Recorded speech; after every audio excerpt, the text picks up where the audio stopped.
Hello, we're live. Can we be seen? Can we be heard? Who Yes, knows? we can be seen and heard. Can confirm. Sweet. Fantastic. Hello, everybody, and welcome to another episode of Morning Ritual. We've got people in the chat already. Yes. Look at that. So lively in the morning. I don't know how they're doing it. I don't know either. I'm barely hanging on. Massive amounts of coffee. At some point, I think it's probably, it's got to be the ADHD. It's got to be my general thing. But like at some point, coffee was like more of a maintenance thing than an actual activator. It's like it just gets me to a base. Coffee's pretty much my safety blanket at this point. It's just like I know it's not actually going to wake me up, but it'll make me feel less violent. Yeah. Yeah. Yeah, I'm like after a year of this, over a year of this, I'm like a couple months away from getting the powdered caffeine and the powdered vodka and just going to town. Let's go. No lie, for a while there was not a cup of coffee that I drank that didn't have Kahlua in it. First of all, it's delicious. It's so good. So good. And also, like, you need that little bit of buzz to, like, prepare you for the day. Because I can't go to Starbucks, or like it's harder now. I just brought Starbucks home, so I got the caramel, I got the white chocolate, I got the dark chocolate, depending on what I want that day. Yo, I just found out my Keurig can make iced coffee, and I've become so goddamn bougie. And look at Anita, she's so proud. I am so proud. I'm gonna let you tell. I'm gonna let you tell the people why you're so proud, because it's basically a dunk in my face. Oh, I came down to visit about March, and we went thrifting in Boys Town at Out of the Closet, and Right. I saw this Keurig up on one of the shelves in the homeware section, and he was like, "Nah, I should get it, and that'd be awesome, but I've got the little one, it's fine." And the little one is just like literally you pour the cup of water into it, and then you make your cup of coffee, and it takes Right. it took like 10 Yeah. minutes. Right. So Insane. I grabbed this thing off the shelf. It was $40, and it's like a $200 Keurig machine. Yeah, that's a good deal. And it was brand new, It's a good deal. unopened. Oh, It had man. never been used. It still had the have pods to. in it. Oh, that's insane. It was new. Okay, It was gotcha. new. Yeah. It Yeah. still had it was fully wrapped. Still had the plastic on it. That's a good deal. It was a good deal. Yeah. I've just now discovered just how amazing this thing is, so I've become ultra bougie. Nice coffee. Like, I will like at home. I'm like, oh yeah, Keurig. Yeah, I would never. But every time I go to like an Airbnb, they always have one. I'm like, this is great. This is so easy. And I like to. I was like, oh well, the coffee's not good enough, and I'm like, I literally pour liquid sugar into mine, and then just slosh creamer into it. What the fuck am I kidding? Right? There's no way that it's not going to be the same as. Honestly, I don't know how I could live without this Keurig now. Best $40 I ever spent. There you go. Absolutely. People are like, oh yeah, I gotta have my coffee. I'm like, I don't know if I can go without iced coffee. But yeah, good morning, everybody. That was how many minutes without an introduction or who we were? Oh, that was Sorry. 14. No, that was 10 minutes. It's kind of our That was brand. 5 minutes It's kind of our brand. Yeah, I'm not going to help with any organization whatsoever. I apologize in advance. You're good. Oh, we've only got one. We've only got one. What's the word that I'm looking for? Segment? That's the one. Mm-hmm. We've only got one structured segment, and trust me, you'll be able to answer it. I have Perfect. ADHD. Noir has ADHD. There's a reason there are no set structure to the show. Yep. Oh yeah, because we would forget it. True. But I'll tell you about the segment, but we won't get into the segment. So the segment is called the That Guy segment, and we've had every guest come here and tell us the story of that guy that they've experienced in their time in the TTRPG community. Right. And so I started that segment thinking like, I've been in a shit ton of shows. I have seen the worst of the worst, right? Then I started asking that question to Femme presenting individuals, and I realized that I'm playing in the minor leagues. It's true. And a lot of the answers that I literally thought that like I had seen the worst of it, and no, not so much. So Yeah, sadly not, right? Yeah, like, yeah. So I wish I'd seen the worst of it. Yeah, yeah, right. I thought there was no way it could get worse. yeah. But Sadly. it does. Yeah. And so we continue that segment so that people who have experienced that kind of stuff know that it's not just them and that some of their favorites have gone through it. And hopefully that inspires somebody to continue in the TTRPG hobby because it's fantastic. I love this hobby. There are shitty people that are in there, so we gotta work to get them out. It's something that it's such a when you're into it, it's so passionate, it's so involved, you're engaged in so many ways, you're creating an entire fantasy world. Like everyone who's into it is really into it.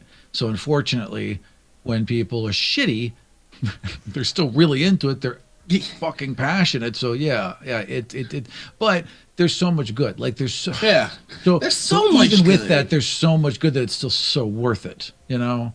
Mm-hmm. And that's exactly it. And that's kind of like why we save the that guy for the darker roast. Like generally when we work our way up to that point, there's been a lot of talk about, what got you into the hobby. We're gonna the questions that we're gonna be asking you as soon as we introduce you. What got you into the No, it's our job to do my mute button. It's our job to do the introduction, and we're consistently failing. So don't feel bad. That's on us. Yeah, our chat also has bingo cards for running bits on the show, and one of them is intros 45 minutes in. So we're 7 minutes at this point. If you don't get the load screen. Okay, so yeah, we still got time. It's all good. So yeah, we generally try and find out what got you into the hobby, what made you stay, what made you want to leave at times, and how did you get over that, all that kind of stuff. Because I think my goal in Morning Ritual is to try and inspire the next person that we bring on. Awesome. Yeah. I want more Terrify / inspire. Down for that. Yes. Do that. Yeah. I want to scare the racists and the homophobes and all that stuff. Yeah. And I want to inspire all the people that think they can't do it.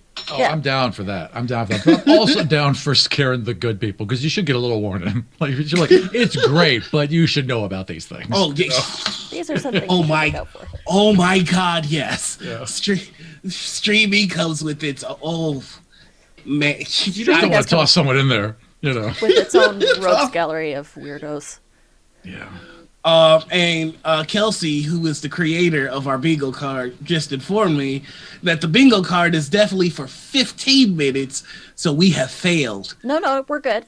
We had a 10-minute intro screen, and there was a countdown clock. We have been actually on screen for 9 minutes and 6 seconds. Kelsey, you can suck it. I would like you to really dissect that moment because that is our brand of petty. Instead of just shutting the fuck up, right, and doing the introduction, I think out of spite we're playing a game of chicken with the bingo card. No personer, no person who's been nice enough to listen to us. No, we're technically wrong, and here's why you're technically wrong. Continue listening, and we'll talk when we want to. Fight me, Kelsey. Kelsey, we love you. And I hope your date with AJ went well. So I can't do Heartswell because of my arthritis. I got wait, there. You just do a little K-pop heart? I'm like Picard because he can't do this. So like every single time you see shots of him, he does it off screen with his other hand and then lifts it up. So it's always from like the waist up. There's so many weird Star Trek things. Like, I figured out Riker does the weird Riker sit because his back hurts. Right. It's so hard to, like, once you see it, you're like, oh, wow. Or when he goes up to the con panel and, like, next to Geordi, and he puts his leg up on that. That's also because he's got, like, terrible back pain. Same thing. Yeah. Oh, my God. And there's something weird about the doors in Star Trek too. Like you never see I don't remember what it was, but I remember reading it a while ago. That's the kind of information that you get from Morning Rachel. Bing bong bing. Yeah. But hi everybody, I'm Anita, or Panita, or Critical Misses, and this is my channel, and this is the talk show that I decided to make because I was bored one morning, and I asked the guy below me to join me. He is. That's your cue. Oh, that's my cue to. Yeah. I'm a professional. Hi, I'm Noir. You can find me on all the things as the Noir Enigma. I was asked to be on the show, and I was like, sure. I mean, who doesn't want to wake up Saturday mornings At 10 Yeah. It's 10 a.m. Central. It's like 9 a.m. here. That's true. In your weird mountain tie. Yeah. I mean, the time zone that the land forgot. Yeah. There's like 3 of you. Yeah. And, Aram. Hey. My name is Aram. You can find me at Vartian, and I am on the Eastern time zone, so it's like a nice 11:20 right now. Good. Oh, that's nice. Yeah, I've been up for a while, had a shower, already made my first pot of coffee. It was good. I had no idea Michigan was. I know, Eastern it's time. weird, right? But yeah, I thought Michigan, they were Central. We're just, I'm like real close, but we are still on the Eastern time zone. Oh, so you could time travel if you wanted to. Nice. Yeah, right. Like I'm on the Eastern time zone where the people live. You know, it's 70% of the country. Did you know that is in the Eastern time zone? I did not know. Now I need to know how many people are in the Central time zone because I feel like we don't get enough love. That's also true. The Midwest is. No one knows what it is outside. Like you grew up on the Eastern time zone, and they always said 7-8 Central. And I was like, what the hell is that? Like it was always this extra number we never understood. All right. So I've got questions. I'm just gonna immediately hop into it. I'm gonna say that I know you from God's Fall. Yes. With you and Gnome and those fans. That was an amazing series. One, is that still going? Rise has been on indefinite hiatus since the pandemic. We just couldn't really get it together. Yeah. God's Fall, the original podcast, is still going. We're just recording, remotely now. Okay. Yeah, we used to record in person. I used to fly to DC and we would record. It just seemed like a lifetime ago that I would ever consider getting on a plane to fly to people in person to record a podcast. You know, That is wild. Well, Yeah. one of the things that I wanted to mention is getting into streaming now and like starting to put stuff together myself. Can I just say, holy shit, your productions always look so damn good. Thank you. I appreciate that. It's almost upsetting because it's like professional, like it's 100% professional tier. Like I truly believe there have been many instances where like your production like outclasses the heavyweights. I'm like, how is this person doing this? I'm old. So it's a combination of things. I'm old. I'm 40. I'm 45. I've been in digital media for 20 years. I started in web design, then I worked for magazines for 15 years.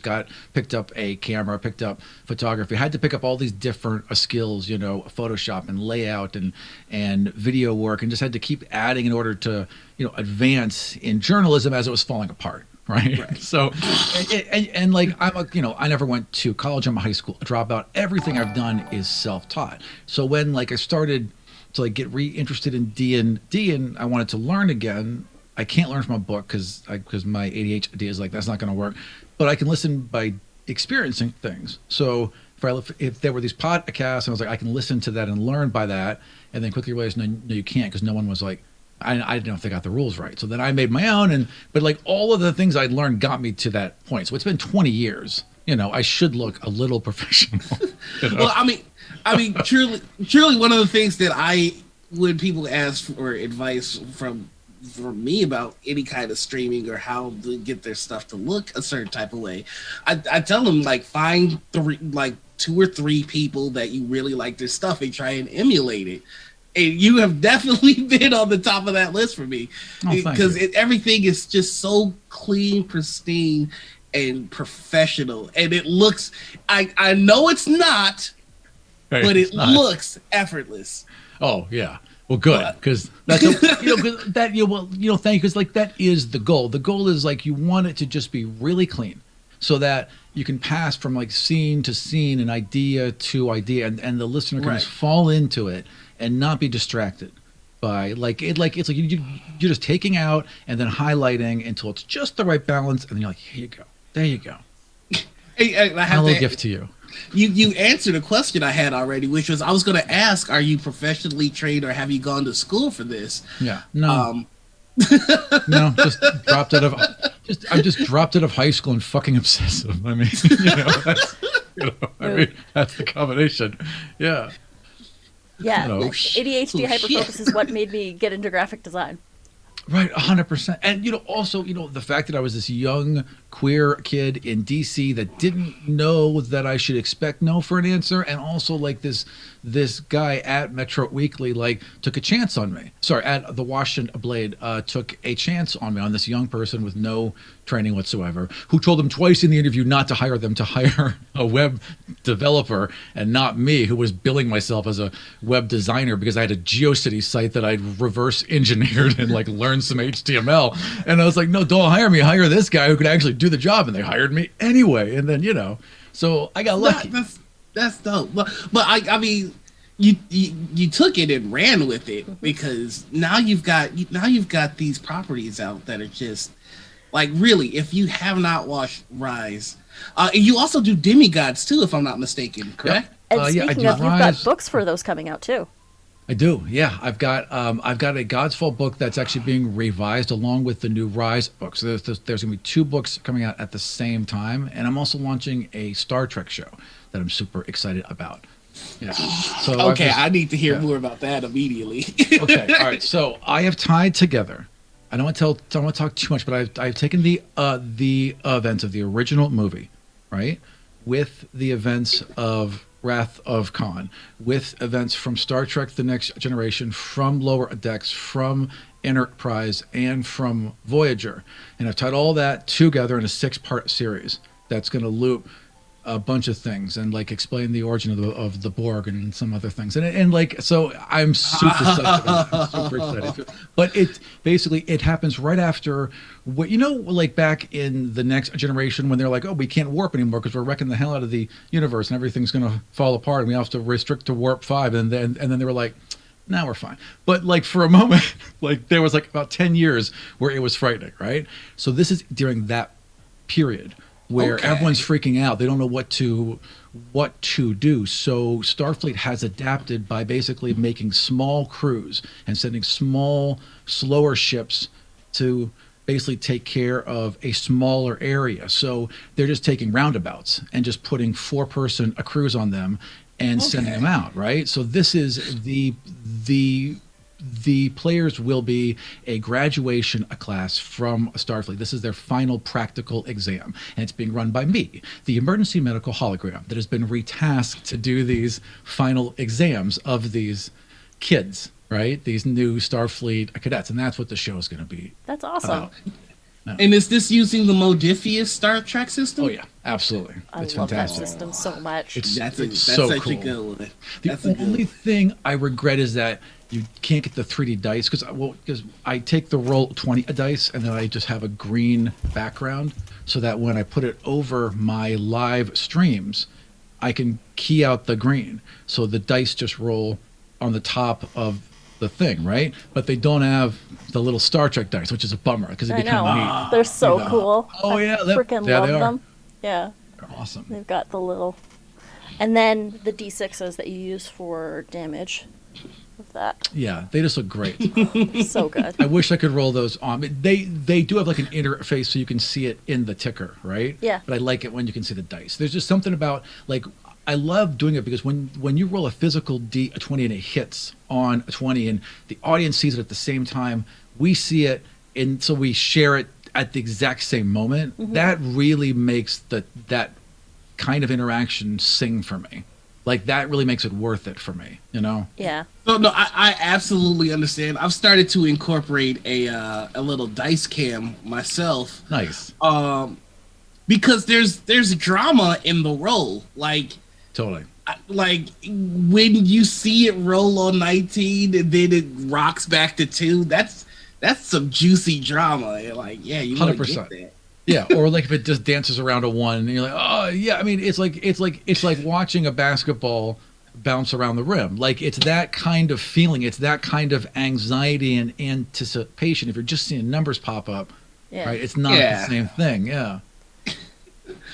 I mean, there's a way to make the RGN funny, but like, there's nothing beats the drama of the rolled dice, especially when you have luck like mine, which is terrible. Well, I got the opposite. I've always had weird dice luck, like good dice luck, whether I'm DMing or as a player. I've just had like consistently good luck. It's strange. As a GM, my rolls are deadly. Like I roll so well as a GM. Right. As a player, yeah. Kelsey, we're not making noir rolls a thing. Stop trying to make that a thing. It's too late. It's already happened. It's not a thing. I think it kind of is. I mean, once it's there, I can see it. It's kind of at least a little bit of a thing, right? I mean, like in reality, you can't I can physically support this. I mean, I'm not giving weight one way or the other. I'm just recognizing a reality that I see in front of me. I don't know what else you want from me. It's literally real. I have seen your rolls on kids on bikes too. You know what? I don't need you to talk to me right now. So another question that we do ask all of our guests now that we are on the subject of dice. Yeah. There is a war in the TTRPG community. What is there? You know, like this is new. Like, oh, you mean there's a new front that's been opened? It's a long fucking war. There's a new front, and this is crunchers versus non-crunchers. So crunchers are people who chew on dice. The forbidden candy. They think that dice are forbidden candies. Right. And then there are people who want to stop this. They're the stop the crunchers. Right. Okay. We need to find out what side of this war are you. Okay, so I'm the Switzerland of this war. I don't have any desire to chew on my dice, but I don't care if someone else does, and I understand how that would be a relaxing thing because I'm always, with I'm fiddling with my dice just with my hands all the time and dropping half of them constantly. So I get it, and I'm not going to judge someone for seeking a bit of comfort, from their dice. So I am the Switzerland here, leaning towards in support.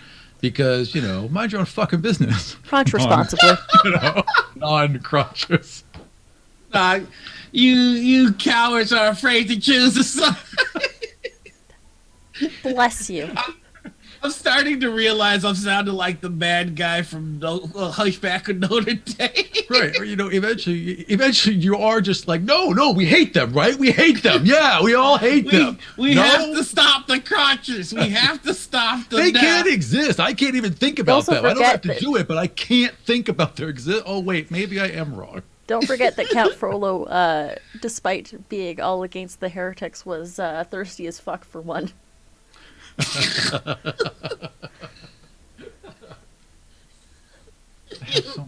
So what does that tell you?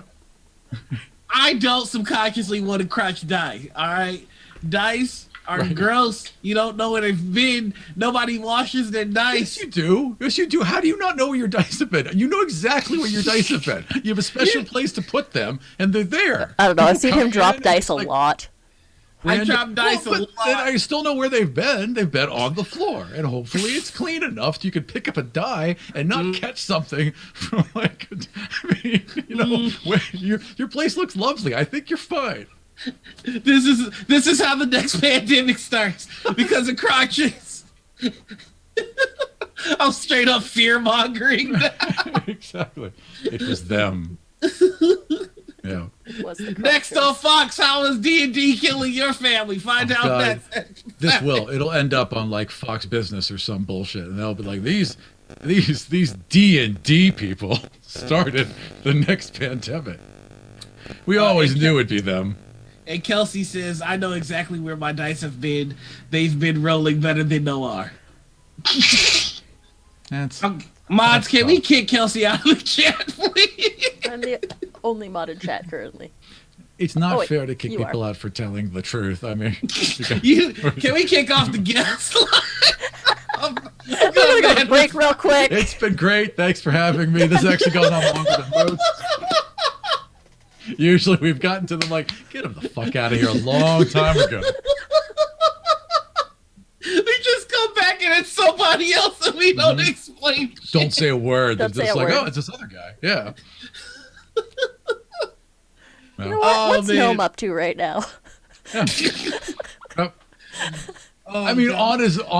honestly, like if I had the option of watching me or watching Gnome, I'd pick Gnome too. I mean, he's delightful. He's so good. We had Nominaris on Halloween, and it was a joy to have both of them on. That's why I like watching you make them pay. Watching you make Gnome suffer. It was like, I mean, he's because like, there's no way I would ever be able to like run a game as well and as organized as Gnome. I just can't do it. Like I don't have that thought process. So Gnome, and he knows when I'm fucking like making shit up and struggling, and he would just see it and he'd be concerned, and then I'd be rewarded for my bullshit, and then that was just too much to take. And fair, I get it. So, another question. You're right. There is always a war Yeah. in the TTRPG community. I have to ask, what do you think has been the stupidest fight that has played out in your time in the TTRPG community? I've seen a lot of dumb ones, right? Personally, the dumbest thing that happened to me was that when I launched God's Fall, again, just because like I was trying to learn rules, so when I heard podcasts that I couldn't tell if they got the rules right or not, and then would find out that they didn't, I made a show where I put like a bell and buzzer system, so if I got a rule wrong while I was doing it, we dealt with it. So you always knew if Right. you were getting the rules right or wrong. And then when we phased it out, it's like I kind of learned what I was doing, right? But Right. that's all I did this for. And the third episode, I had a woman on. Her name, well, we called her Kay. We couldn't actually use her real name for a couple of reasons. But she was on. It was her very first time playing D&D.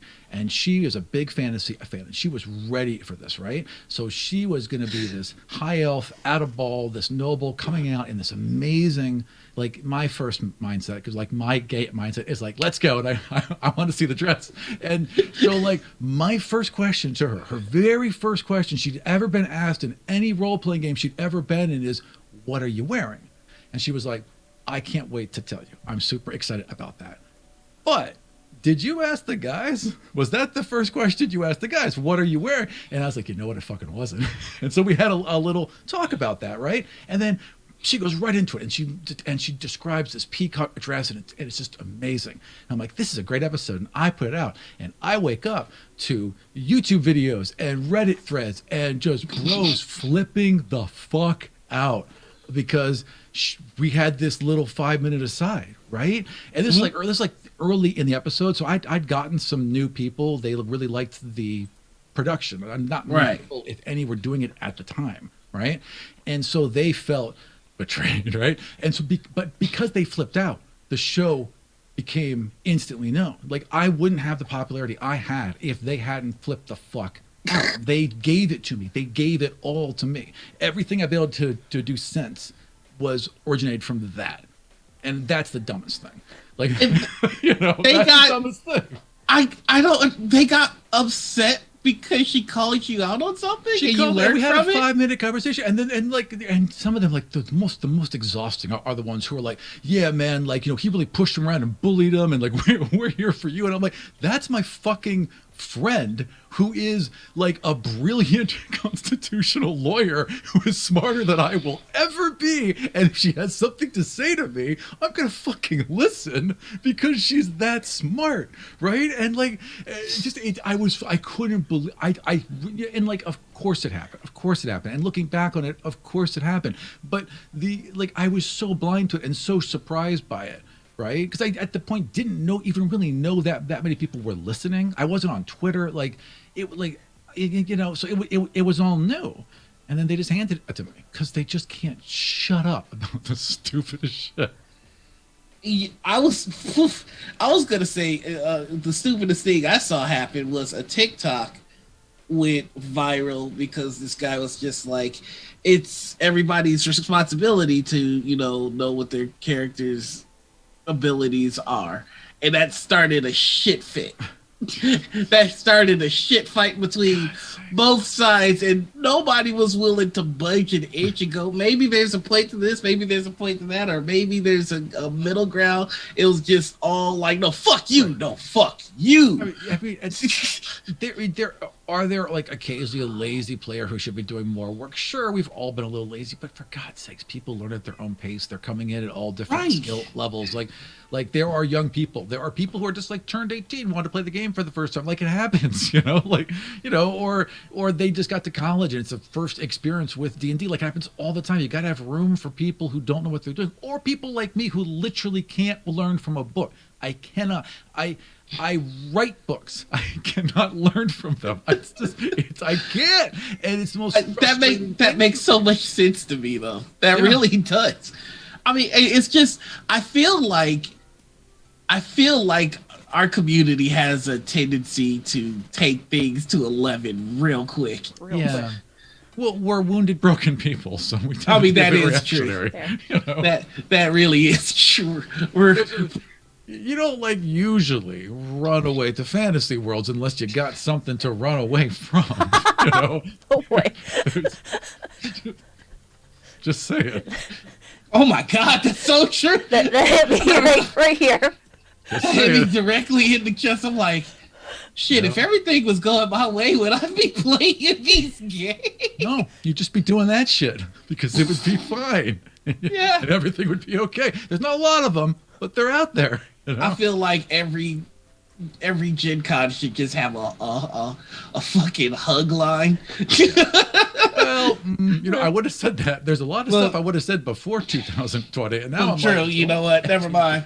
I mean, even before you go into a convention, everyone's like, "Oh, we're gonna get sick," and now it's like conventions are gonna happen again, and it's like in my head, I'm like, I don't know if I'm not sure if I can make that mental adjustment the first year or the second. I just don't know. Yeah. I don't know. Yeah, that's gonna be really spooky. Like I tried to go to a bar recently and I fucking had a panic attack and walked out. I literally will live in cities the rest of my life for no other reason than because I love to linger in a museum. It's one of the reasons I love DC so very much, because there's so many just free museums. Just walk into it and linger. The idea of going back into one right now is terrifying. The idea of just being inside for 2 hours with other people in like a limited circulation in environment that's there more for the exhibit than it is for the you. Like it is a weird place to think about being right now. And I don't know if that's going to change anytime soon. We may just like be really. I mean, we're all obviously a little scarred by this, and we just don't know how much yet. Yeah, I mean, and I think what makes it scary or scarier isn't necessarily the pandemic itself. It's a lot of the people that revealed themselves during the pandemic. A lot of people who clearly didn't give a shit. Like if people were just like, hey, yeah, let's all get our vaccines, then I probably wouldn't freak out about going to a bar. But like I'm in the bar thinking that there's some guy that's just like, the whole time I never wore a mask and I never got a vaccine and I'm fine. And it's just like it's that motherfucker in every zombie movie who gets bit and doesn't say shit anything about it. Right. And I didn't think that was realistic until this happened. I thought Superman was utter bullshit. I'm like, this super advanced spacefaring society, and they won't listen to the geologists. I'm like, that is dumb. No one would ever do that. We're not going to let the whole planet die. Who would ever do that? And then, of course, we would. Of course, we would. It's like, it is very frustrating. It is very frustrating to see us for, basically. Yeah. It's tough. especially my ex is he was a corpsman in the Navy, and he was trained as a respiratory therapist, and he's been doing it for like 20 years, and he had a cushy gig running what's called a vent ward in Philly, where it's just like people have been on a vent for a while for like physical activity or whatever, right? And he left that to go spend 6 months in the Bronx with some ex-Navy friends of his and just like fight the war on the front lines, 12 hours a day for 6 months. And they all like left their careers and sacrificed so much. And then people are just like, no, I'm just going to walk through Target and be an asshole. I'm like, fuck you. It's so frustrating. It's so frustrating. Just, the one thing about your Superman analogy that makes me very happy is that Kal-El was definitely the parents of somebody that was definitely the child of somebody that would have put on a mask. Right. So Right. If one of us are going to survive, it better be him. If it's an anti-vaxxer, if one of us survives and it's an anti-vaxxer, god damn it. That's a brand new villain for wherever they live. It's the worst. Why y'all not flying in space? I can fly in space just fine. I don't need a helmet. Oh my god! Helmet laws from the government. That's my new nightmare. The Helmets sound a lot like Superman. socialism. Helmets do sound a lot like socialism. If I want to shove my head into the cold vacuum of space, I should have the freedom to do this.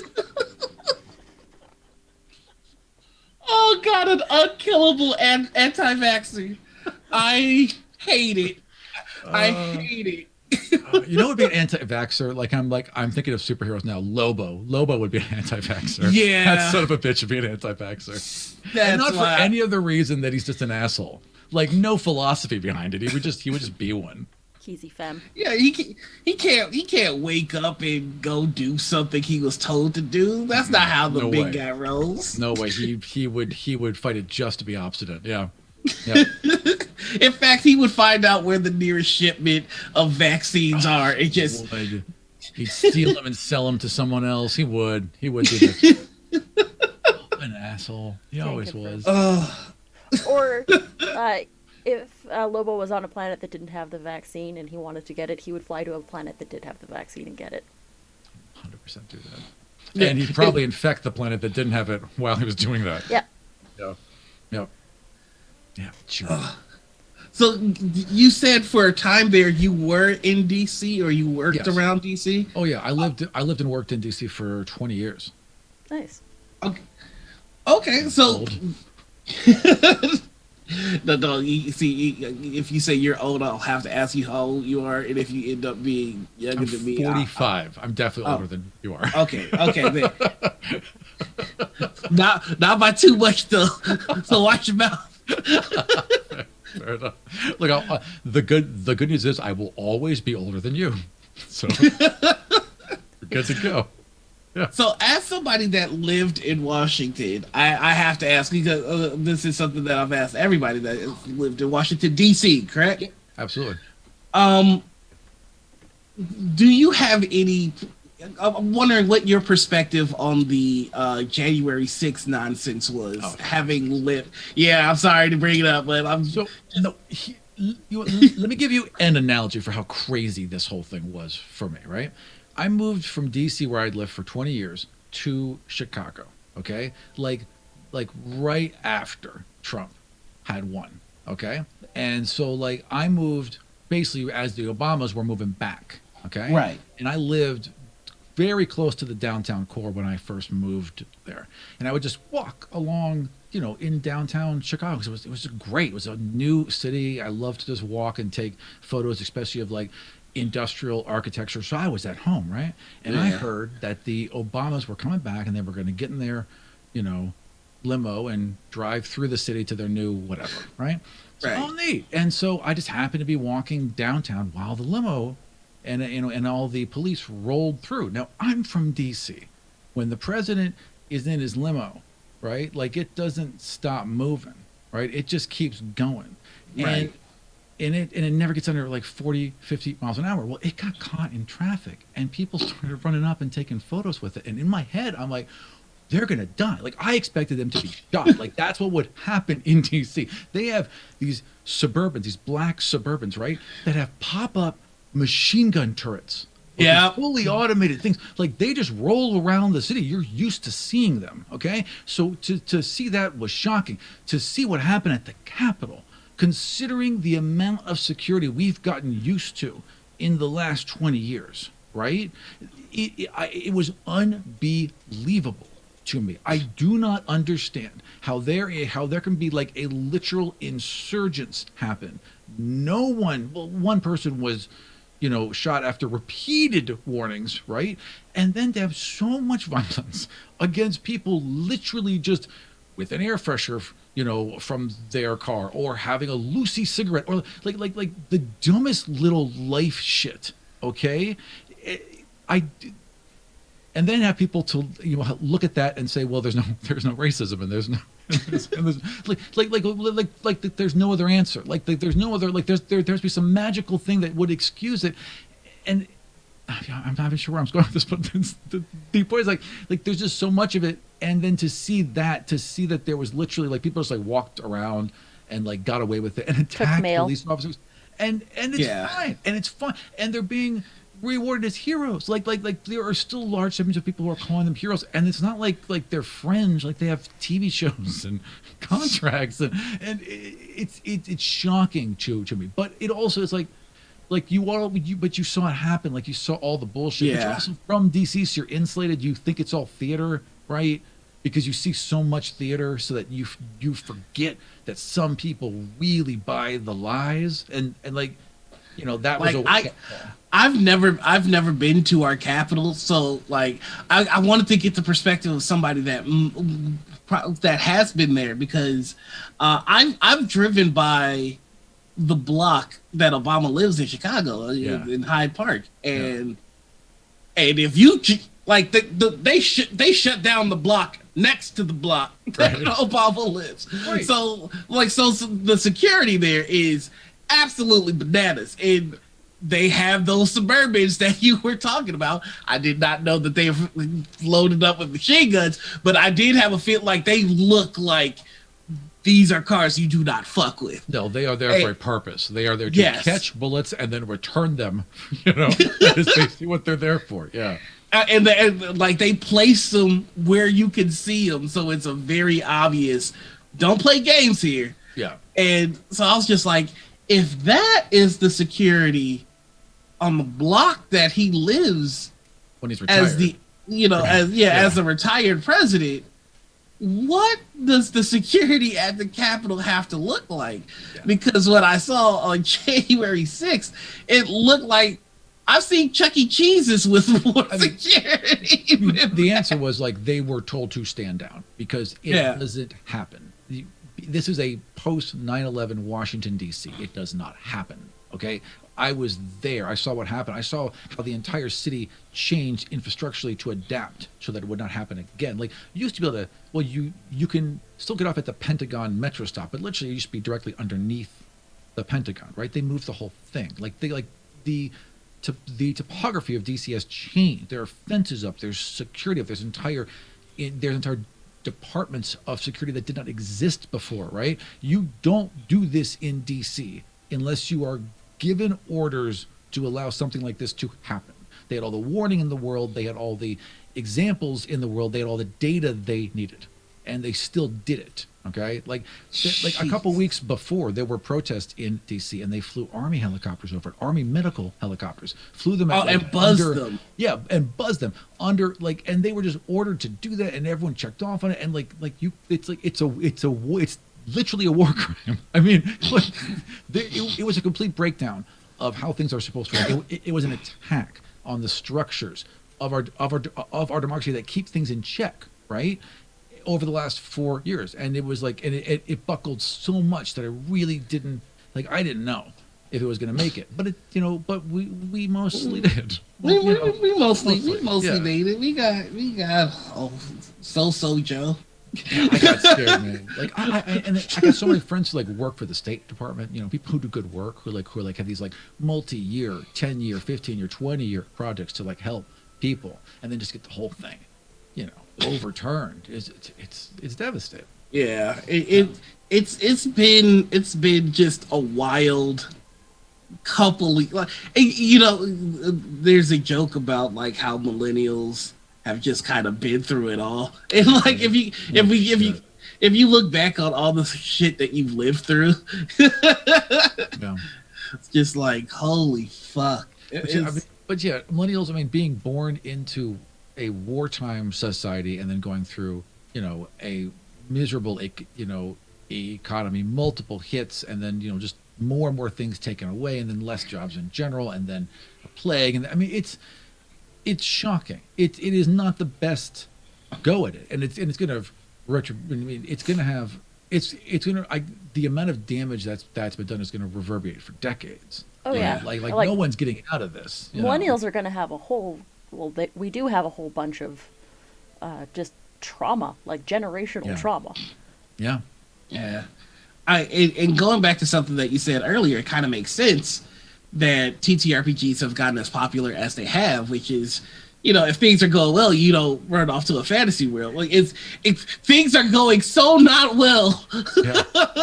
Bring it on. On a societal level. There's like 8 fantasy shows out right now. Right? People are like, please, anything, just mainline it. I just want to do that Cylon thing where they get to, you know, like the whole with the new Cylons where they could have that, where they could just think themselves in a forest. How great would that be? Like, like anything. You know, please let there be a microchip in the vaccine. Please put me I'm ready for my G5. Oh my God. I'm ready for that uplink. Hell yeah, Matrix me. Show me the cat twice. I don't care. Let's go. Let's go. I mean, so with all the trauma and everything going on, there are a lot more people gravitating to TTRPGs, and with the pandemic having shut down Hollywood, a lot of people have turned to Twitch, and it's kind of been like just the perfect. That's not the word I would use, but it's not the perfect scenario for life, but it's the perfect scenario for a growth of talent in this space is what I think the terminology I'll use for that. Look, they called it the perfect storm. It sucked for those people, you know, but it was still the perfect storm. I totally hear what you're I'm saying. I think between Twitch and TikTok, I think those two things have really moved in during this pandemic to fill a void of people connecting with each other.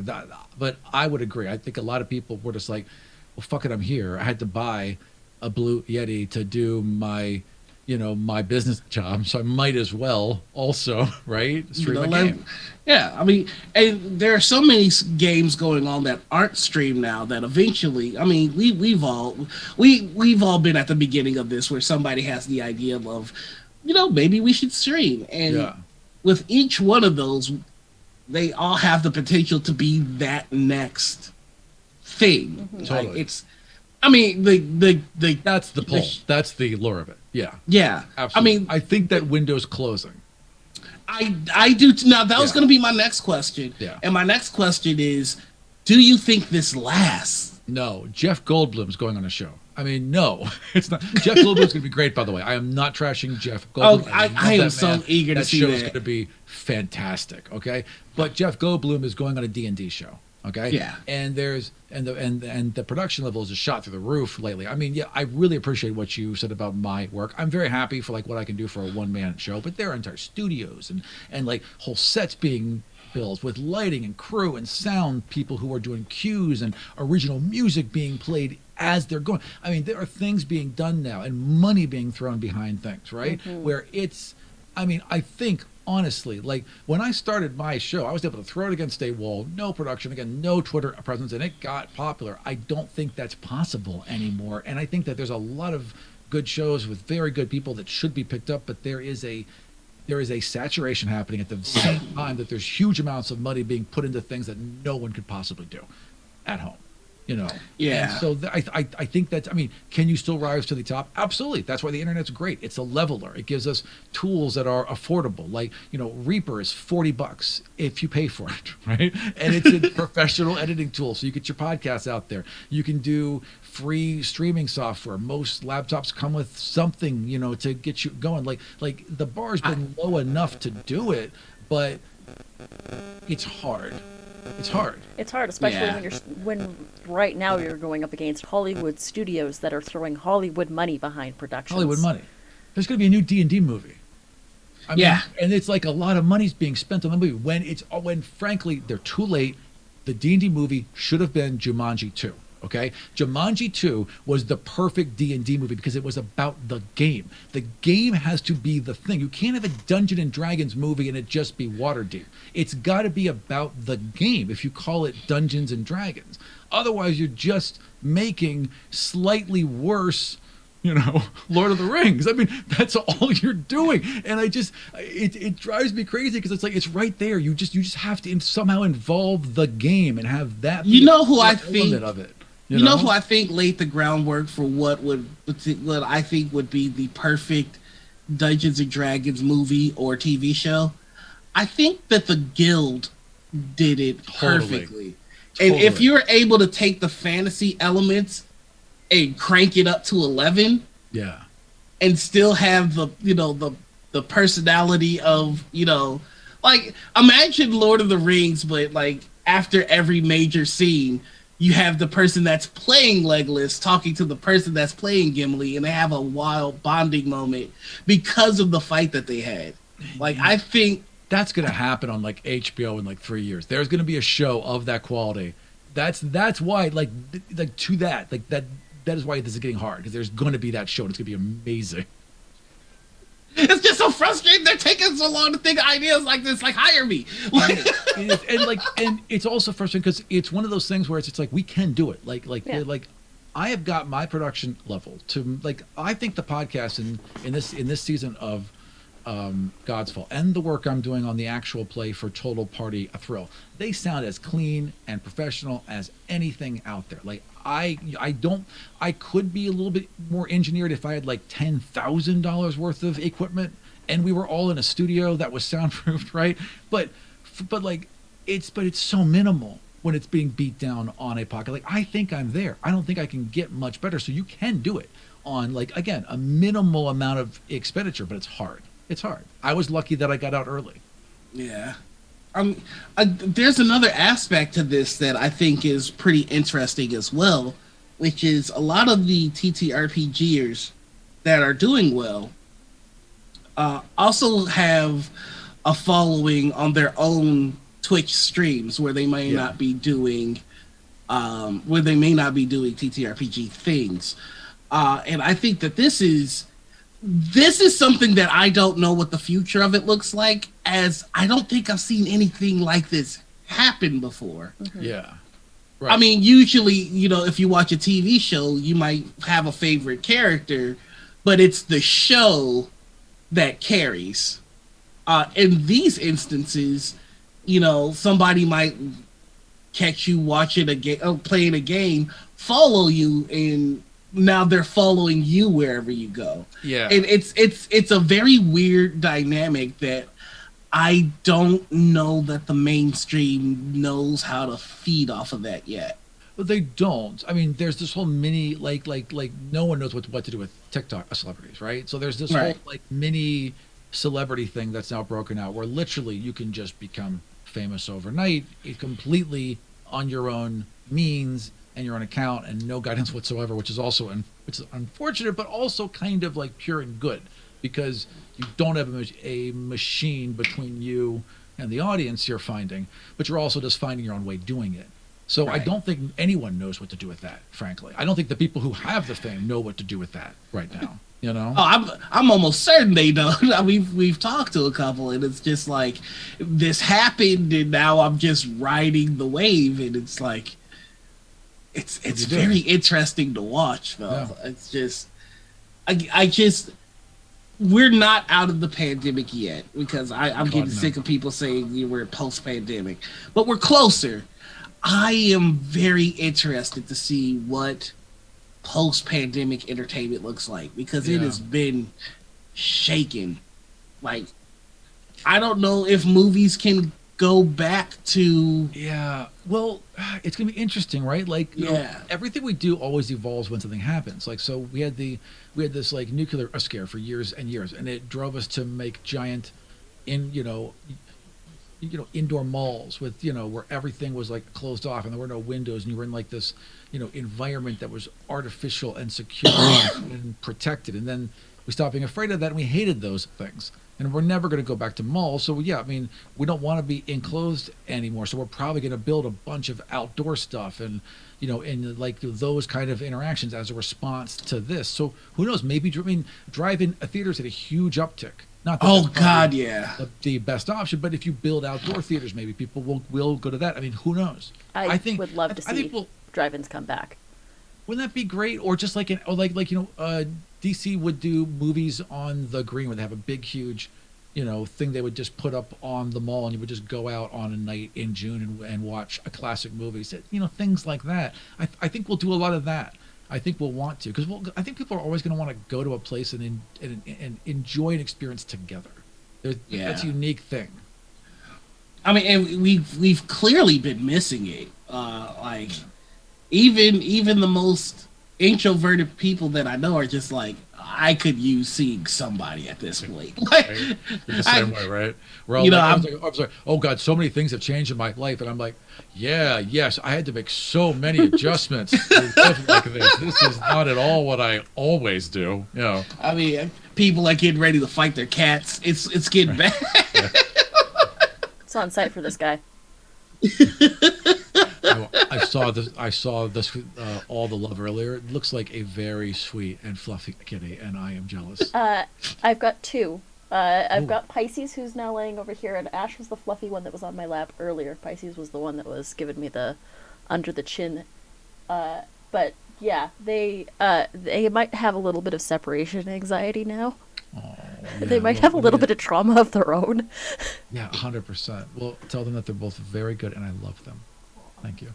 Pisces, you're good in your love. So, here's a question that I also always ask our guests because this is fun. This is fun for me. Good. Which is, if you could have any 5 people at your table, any 5 people in the world. In the world, living, dead, that kind of thing, all throughout history, right? Yeah. Right. Oh, no, this is just for people that are alive. Just for people that are alive. Okay. Well, maybe I good. should just Put a couple fences on it. That's fine. Yeah. Yeah, Okay, yeah, anybody in the world. Who would it be? If it was And you don't have to be GM. You can pick somebody else to be GM. No, I definitely want to run the show. I want to be GM. I want to be the GM. So I definitely want to do that. I'm trying to think of Steve Buscemi, hands down. I love that guy. Oh my God. 100%. I try to think of like who else. It's so hard. Steve Buscemi as a Wood Elf Ranger would be hilarious. Right.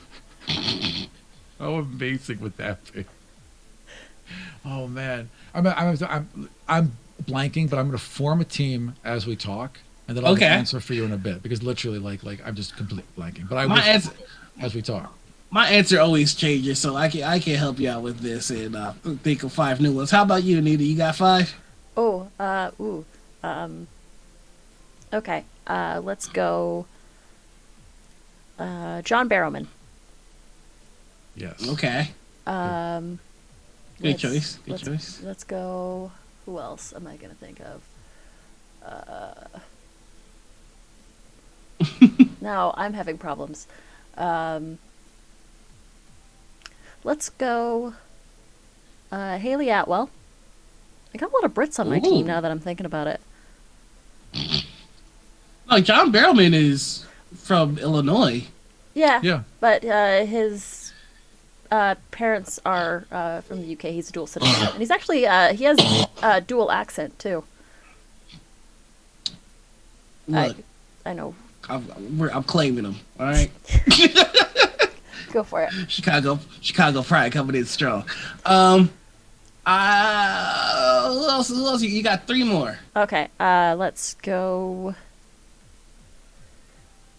You know what? I need a wild card. Mind you, my first 2 were kind of wild cards. Let's do.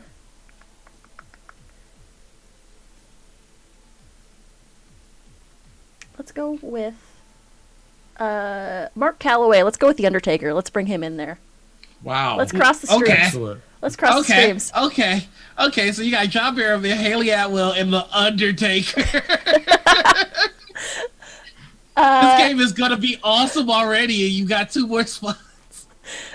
2 more spots. Okay, Undertaker. so well scared then I should obviously come the across last the 2 spots table. go to me and you. Aw. Oh, like, That's so sweet. you can't do that. That's Yeah. sweet. Aw. Oh, you too sweet. Yeah. Fight me. I like it. I was gonna say Titus Burgess. You might recognize him from God, I forgot the show. When he Unbreakable was Kimmy made. Schmidt. Yeah, Titus Burgess. Then we're gonna go with Rihanna. Wow. Because That'd be Why amazing. Why not? That'd be amazing. Oh, I realized that I need someone else. Babe, I'm gonna ask you to GM for this one, and then I'll bring in shoot. You want me to GM the Undertaker? Yes, I do. Do you know how afraid I will be? So the bandits crit on you. No, they didn't. No, they didn't. I sit up. You go unconscious. I rolled a natural 20 on my death save throw. Okay, you sit Yes, up. you did. Classic. All right. I think I got my team. All right, who you got? All right. So Donald Glover, Maya Rudolph, Steve Buscemi, Leslie Ooh. Jones, and Tracy Ullman. That's my team. That's going to be a good team, right? Leslie Jones alone Right. makes that goddamn table. She's so much fun. Just like what? Just Oh like my- just got her like ready ass phone, shaking all around, just filming herself watching shit. Like badly edited, bad. Like she just starts randomly in the middle, ends roughly 2 minutes later, and it's always fucking gold. She's amazing. Leslie Jones is single-handedly responsible for getting me through the election this year with Totally. my mind intact. Totally. Lusting after the poll guy. It's amazing. Oh my god. Also, like when she was lusting after the NASA guy, like she always like her crushing on someone is just fun. It's always fun. It's good for everyone, you know. It's good for your heart. It's good for your soul. Yeah, yeah. Oh, she'd be fun. Oh my god. My last Yeah. wild card's gonna be Cardi B. Hell yes. Oh my god. Yes, that'd be amazing. You'd have to keep getting her attention, Yes. but like when she was there, she'd be amazing. Yeah. I cannot even guess what the fuck Cardi B would play. Oh, she'd be a bard. A bard. She'd be a straight up bard. She'd 100% be a bard. She'd be a bard. Absolutely. No, she'd be the bard. Right? I don't know because I'm thinking barbarian because she snaps some True. motherfuckers. True. A barbarian. A She'd probably barbarian. just be like, I just want to kill a motherfucker. Just give me a sword. Yeah, I could see that. Can you imagine Oh, Cardi God. B saying "I would like to rage"? God, yes. Yes. I can. I can imagine her remixing a D&D session and it just being fucking amazing. I keep saying we need more black celebrities playing D&D. Yeah. Plus, she could do it live in the moment. Like, she could be the kind of, like, she could play a bard and then, like, hit things in the moment that are just effing amazing and that she just makes up, like, on the spot that would blow you away. That would be, I would love that. That'd be amazing. Y'all, can you imagine Cardi B's vicious mockery? Oh my fucking God. You just want to die. You would die. She would just kill you right there. It would actually die. She would roast you to death. The only time vicious mockery does fire damage is when Right. Cardi B does it. Yeah.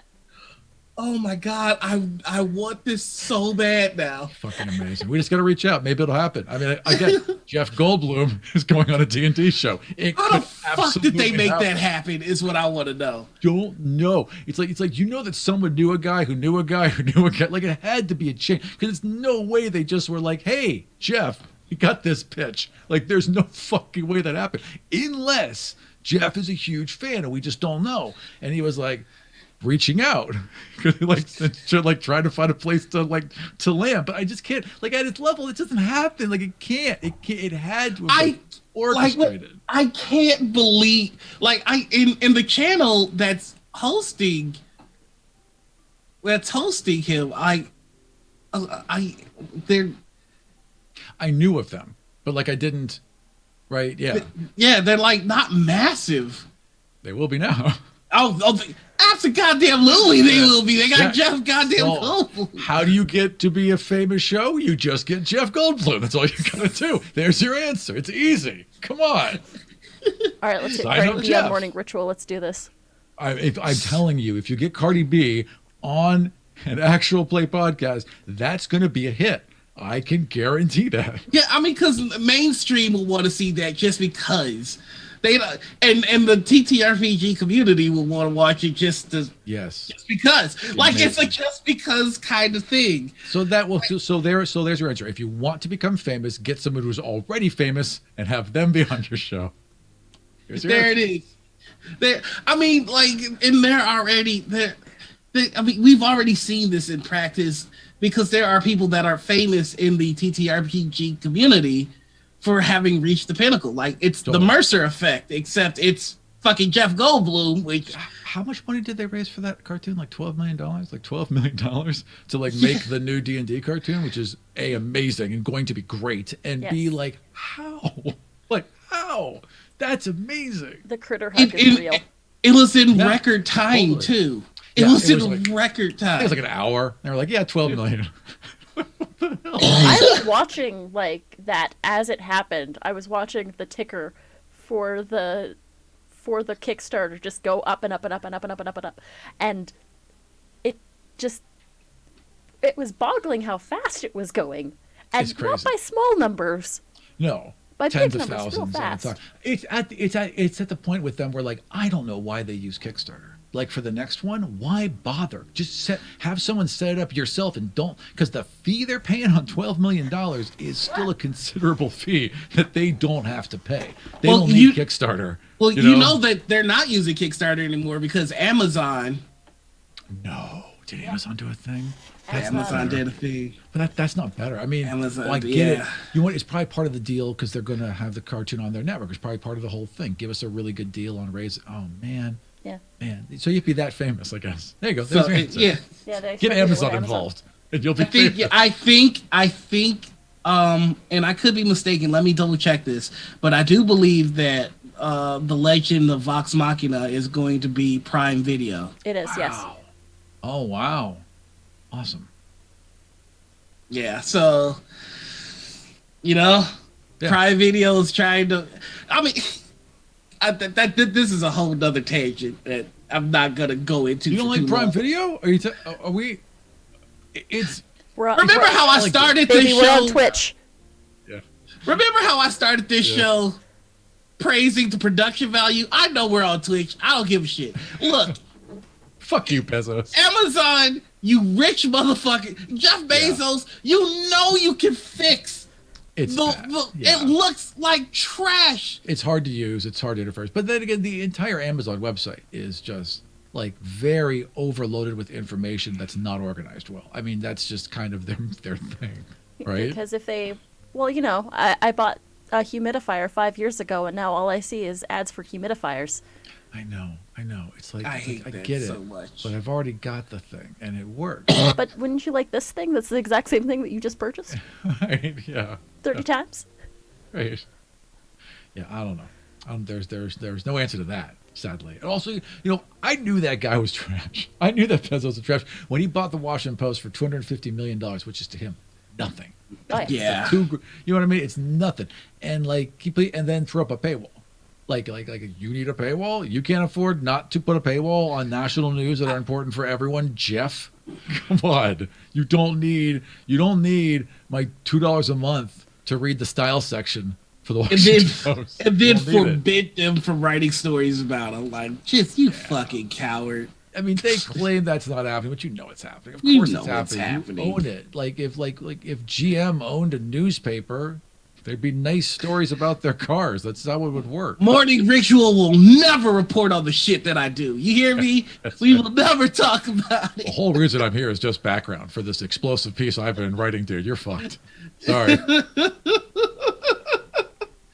Oh my goodness. But yeah, well, I still can't believe not Jeff Bezos. Jeff Goldblum is going to be on a goddamn show. He'll be great though. He'll be great. He'll be Or real good. awful. There's that outlier Nicolas that Cage he's not effect. going to get it. Mm-hmm. It's 100% that. No, he is like he knocks it out of the park. I think with greater amount. Like he's great, or he's at least good, better, more often than Nicolas Cage is. Yeah. Right. Yeah. Right? But like, I mean, Jeff Goldblum is always Jeff Goldblum. Yeah. And, that's. I mean, it seems a perfect match, right? It seems a perfect match for this kind of format. Like, I think it's like a 95% lock, personally. This is going to be amazing, you know? Yeah, I mean, I really don't think there's any way he could fail. Like, if he comes in and he knows all the rules and he knocks it out of the park, we're going to love him for that. Yep. If he comes in and he's Jeff Goldblum and he struggles with the rules, we're going to love him for that. Yeah, you're right. You're right. He's just lovable. I think the only way that this could end negatively for him is if he says something stupid, right? Or if he's there but he clearly doesn't care, right? Which I can't imagine Jeff walking to any room. Like he could walk into I don't know, like a room where they're storing salt, and he'd be like, "This is amazing," and be fascinated for 20 minutes and talk to the guy who makes the salt for 40. Like that's the kind of guy Jeff strikes me as. So I think he'll be fine. Wasn't there that cooking show that he was on where he just like was wandering through a grocery store and it was the most compelling thing in the world? 100%. Yeah. 100%. He's just a fun guy, and he's like I don't read anything about him. Like I think he's unproblematic, right? Like I have not heard of one problem with Jeff Goldblum. Right? I have. Trying to no. Yeah, I think he's a clean one, which is rare. Moderately unproblematic. Interesting. Yeah. Which means it's a lot to ask of a guy, frankly, because we're awful. Pretty much. Yeah. Every time there's a news report, there's like, so someone did something horrible. I'm like, don't be black and don't be a dude. Don't be black and don't be a dude. It's just like, oh, 50-50. Like, always a dude. Always a dude. There was a time working at the Washington Blade where you get like a basher story once a month. I'm sorry, like once a week, right? And if not more. And we would always, and like when the picture would come in, I'd just be like, don't be hot. God damn it. It was always the most frustrating thing where you're like when the dude was hot and the weird aspect that would make in the gay community. Because you knew how the readers were going to respond to the basher being hot. So it was always easier when they weren't. Do you know what I mean? Like, It was always a very frustrating thing. Oh my God. It's weird. It's a weird dynamic. I'm trying to think of what other unproblematic celebrities would just shake the TTRPG world if they showed up on a game. And I think I have the one that would break the internet. Hit me. Keanu Reeves. God, that'd be great. That'd be great, but he'd be terrible. Oh, yeah. He'd be terrible. He'd be terrible. I've heard Keanu Reeves interviewed, and he's a very nice man, and he's a great actor, and he fixed fantastic projects, but there's no effing way that Keanu Reeves would be interesting for 2 hours at a table. He just wouldn't be. I can't. Maybe I'm wrong. I could be wrong. I just don't see it happening. I don't know. I think if he plays a War Forge, he nails it. Oh, that's a good point. That's a really good point. Gotta build the right character. Yeah, that's true. The character they can do. Maybe he's like really into it. Who knows? I don't know. I mean, and that's the thing. We don't know who's watching the Twitch streams. Right. Yeah. And like half of that's me. It could be the same person. And like I've interacted with them on Twitter and I've seen them here. But like when they don't have a real name or a picture, my ADHD brain doesn't compartmentalize that well, and I'm like, I know you are a person, and that's like as far as my brain can go. Yes. Right? Like it's hard. It's really hard for me to interact with. Like, Discord is such a nightmare of trying to figure out who was who and who's talking and when they talked. I especially because people can always change their names and shit. And I'm like, I can't. If you're, and no one should be forced to, of course. Like I don't believe like anyone who doesn't feel comfortable should. But if you're not using a picture of you online, I probably have interacted with you and don't realize I'm doing so Yeah. at some point. You know? Yeah. Absolutely. Yeah. And It looked like you had a celebrity in mind. Who you think would? I'm trying to think of unproblematic celebrities that I think would be good on a hard. TV stream. You know what? Actually, I think I got one. I want Missy Elliott so bad. My God, yes. Even if it's a dumpster fire, it'd be amazing. I swear to God. She'd never remember which dice to roll, but she'd be fantastic. Give me Tessa Thompson. Yes. Yeah. 100%. As the DM, Yes. right? Yeah. Yes. Yeah. Give me Yeah. Tessa Thompson as a dungeon master. 100%. That'd be amazing. That'd be amazing. Like I got one that I would love to have at a game, but I can't say that they're not problematic because they are. Yeah. But I would love to sit at the table with Barack Obama. I'm sorry. I'm sorry. That would just. Wait, would he run the game? I think he'd be a better player. I would want him as a player. Yeah, because as a leader, it would be so railroaded. It would be the most railroaded adventure. Do you ever. know how talked Life. about that episode would be for any show that does it though? Yeah, Holy fuck. Look. If the ex-president of the United States, if this ex-president of the United States wanted to do a show with me, or anything really, it could be any media at all, I'd be like, yes, sir, of course, I will do that because that will certainly benefit me in some way. You know, yeah, 100%. I just love the idea of running a game that I know would piss off Fox News. I did that already though. Like half Well, the true. point of God's Fall is like killing the patriarchy, like that, you know, like fuck it. Like I'm glad I piss people off on the regular. They're like, if they got past the talk about a dress, which apparently was hard, they were not going to get past the arranged interracial royal lesbian wedding. They weren't getting past that. So like I've built in story elements on my show that were fun, but also roadblocks for assholes. And at this point, pretty much gone. Like no one's got past that, you know. You just got this one asshole that's bloodied up, like I'm still here. I really like the editing. I'm gonna hang in there with the, you know.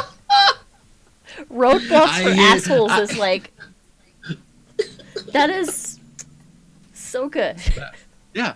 Just like weed them out. Get the fuck out. Why? I would have listened to your show. Don't give a fuck. Get out. Get out. You're wrecking it for everyone else. I'd rather you not be happy. I would rather lose 1,000 of you than one of these cool people who like what I'm doing and get it and like celebrate my friends around the table that I've chosen because they're my friends, asshole. Don't pick on these people. Like, I mean, what do you think? That is the most shocking thing about doing one of these shows where people are like, I listened to the thing you gave me for free and you owe me.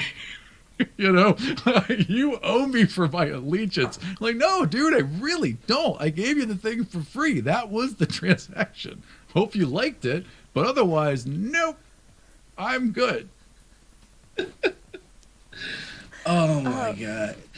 I love when people. Oh, go ahead. Do you want to finish that thought? Then we can probably pop off onto a quick break. Oh yeah, because I can refill my iced coffee. Like 8 things that I refill. We need like a 20-minute break. But I was just gonna say, I do love when people threaten to stop watching your show. Like, Right. okay, Threaten me with a good time, will you? Yeah. I mean, bye. bye. It does me And more pain to think I was entertaining you. Get out. Right? I don't want to make your day. Ugh. Pretty much. Yeah. All right, so we can go ahead and hit that break then. Yeah, so we're going to pop off on a quick 10-minute break. We will be back, refresh your drinks, stretch, do human things. We will see you back in 10. Human things. God damn it. I'm I'll gonna do try. it for Tony. And we're back. Welcome back, everybody. Hey, Thank you. Good to... we've returned safely. And we are done humaning, and now we can go back to being gremlins. That's true. Yeah. Like it looks like it's bright and sunny outside, but that's just a tunnel. Like I'm in a basement right now. Joke's on you. I've been a gelatinous cube this whole time. Waffle That good. sounds cozy. Gelatinous cube paladin. Yeah. Oh, I wish All I right. was in a squishy cube that would just disintegrate all my senses. That sounds amazing. So, you think that there's a market for that in the D&D worlds? Is like There's a market for that in a real world. is like gelatinous cube sensory deprivation. You just take a potion of acid invulnerability, Resistance? acid Oh my resistance, God. and then you just live in a gelatinous cube for until the potion. Look, I I'm letting you love know right gelatinous now. cubes. Before we get any further into this will quickly dissolve into the Dissolve if like a cube? magic. I hate you so much. You use quickly dissolve in a discussion about gelatinous cubes, man. I earned that. I Yeah. earned that. This will quickly devolve into a if the magic of D&D was real, what would kink look like? Like I'm telling you, that's where this conversation is going. It's very true. It's 100% true. 100%. And There's so many things in I don't D&D. know if we're ready for that. I mean, people are like, look, all the Illithids are in sexy leather, so we're ready for anything. I mean, we are like, there's no level they haven't gone to. So, yeah, sure. Talk I mean, about that. I'm thinking you could get weird with quite a few of the cantrips. Lightning lore. Yeah. Yeah. Let's have a get over here kind of, also being Welcome shocked to the Dark Roast, quality. everybody. Oh, are we back from the break? By the way, sex. Hey kids, it's time to talk about fucking. Player's Handbook is is- Did you know that people like to do things to each other and sometimes they role play it in the games they play? Shocking. I'm Also, just saying. don't do that. Also, never do that. Like, Yeah. I mean, like, again, I'm not going to kink shame anyone. I'm not going to kink shame anyone. I'm not going to tell anyone what they want to do. You should always be able to explore yourself and find yourself in games. Absolutely should always be there. But don't. And also, if you're going to, even though you shouldn't, but if you're going to have a lot of conversations about this with people, have it be with people you really, really trust. Make sure they want to hear about any of that stuff that I'm not shaming anyone for. And then maybe carefully proceed into it. And also maybe don't do it on a live show. Maybe just do it for you. And if you do it on a live show, give people lots and lots and lots of warning that you're doing Tons of that. warning. That I'm not going to shame you for. And that you can do if you want to. But you shouldn't. And if you do, warn people. Lots of it. Especially Jesus. yes. Especially the people that you're in a scene with. 100%. Like it's just like it's there's no like I never want to be surprised with a conversation about sex, like ever. Like I don't ever want to be like, oh, sex, like, oh, like it's always bad. It's always bad. And growing up as like a gay man, like whenever the conversation started up, like it was always a bad conversation where someone was going to get hurt, and I've never understood the fucking need to do it. Just don't do it. But if you still need to, just make sure everyone's safe. Like have The a topic of conversation. sex at the table should be a Jeez. barbarian and not a rogue. It should be Yeah. very obvious and loud That's right. 100%. and not sneaky. 100%. Or just do like if you have an intense, romantic thing with the characters, just have it like where the camera would just, like in the 67 where the camera would just fade away, Or like just move to the window like where the curtains flap lightly in the breeze. 100%. It's fine. We all get it. We're good. We get the shorthand. We know what's happening.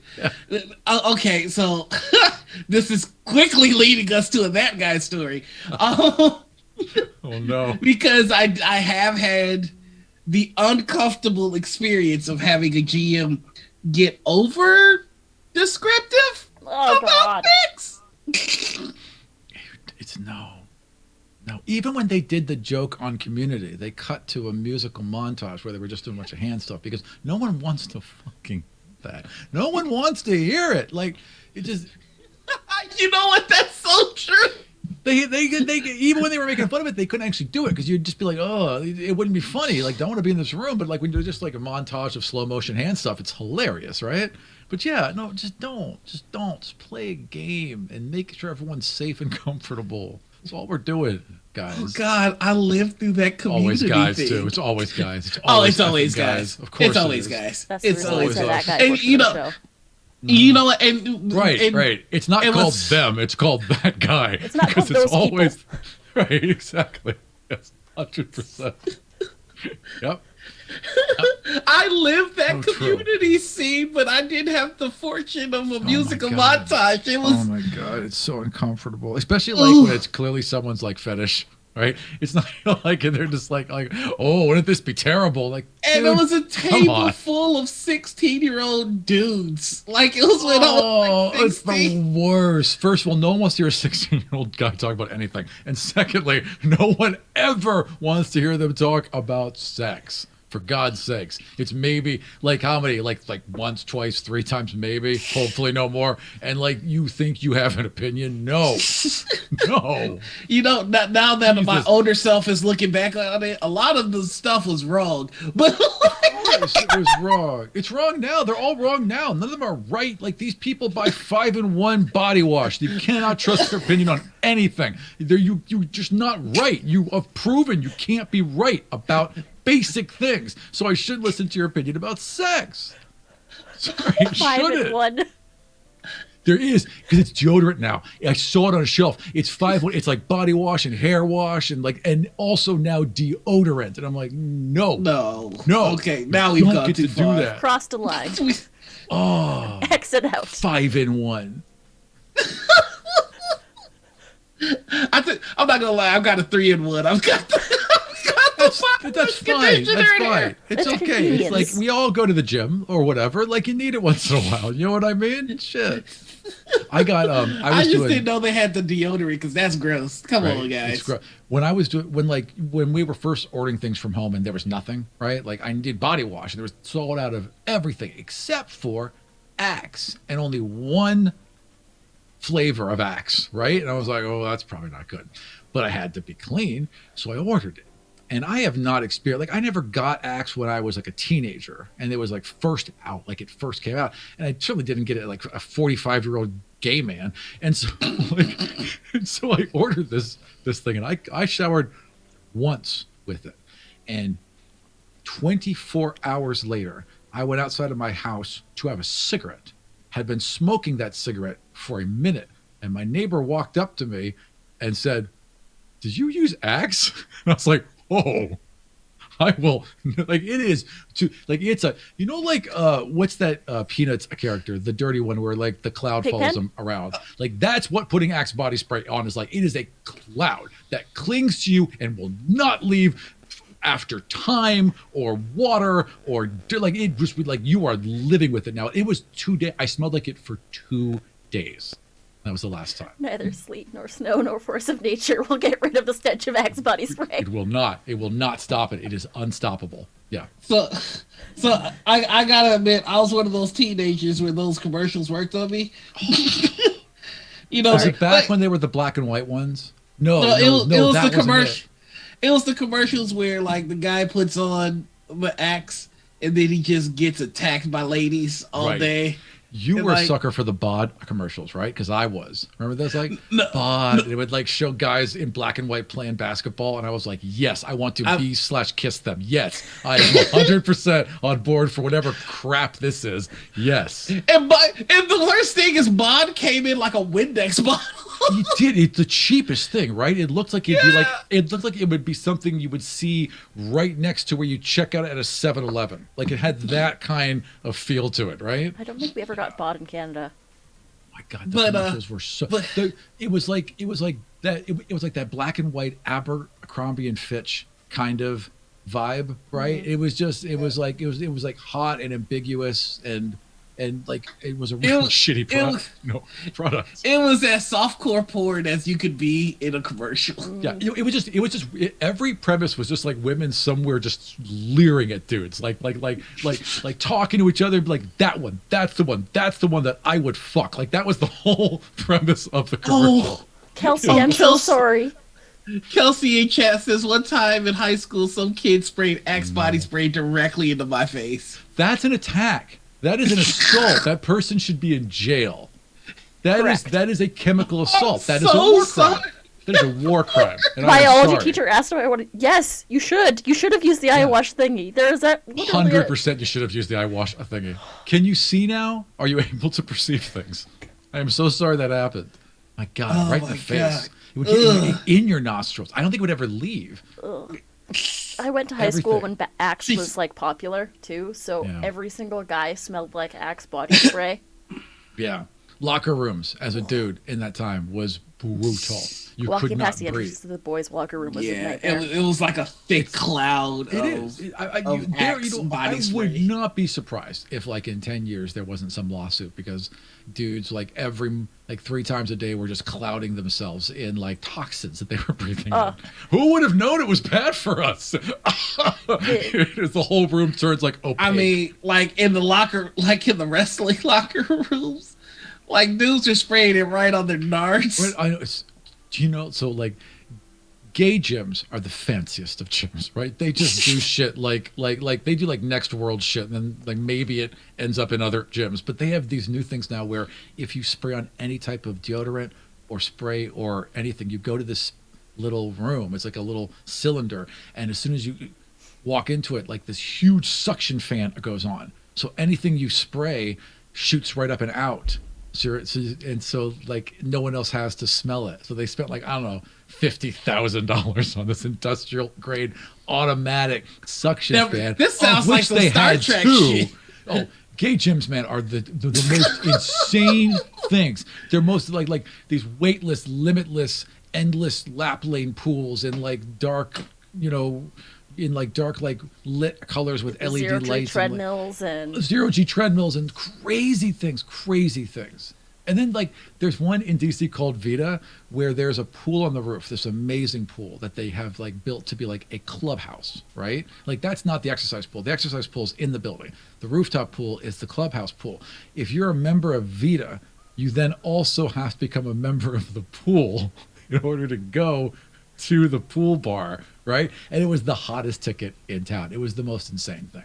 And I haven't been there in 10 years, and the money's just gone up in DC, I just want to go to a gay gym so bad right now. It's insane. And they are combination gym bars now. Like that's where all the money is. And that's where the community kind of shifted to because we got so health obsessed and so body obsessed, right? So you can't, so like the whole routine was you had to go to the gay gym where all the guys were going, so you could meet the hottest gay guys and then go to the gay bar above your gay gym that all the gay guys were going to, so you could work out to be hot enough to go to the main club literally across the way that all the guys were going to. And you had to hit this fucking pyramid, otherwise you couldn't, or they'd block you on Grindr or whatever. Like I'm old. I remember when it was like, I'm kind of hot, you're kind of hot, I've got a car, let's, and now it's like this whole dance that I would not survive in. Gay and can drive? What's that like?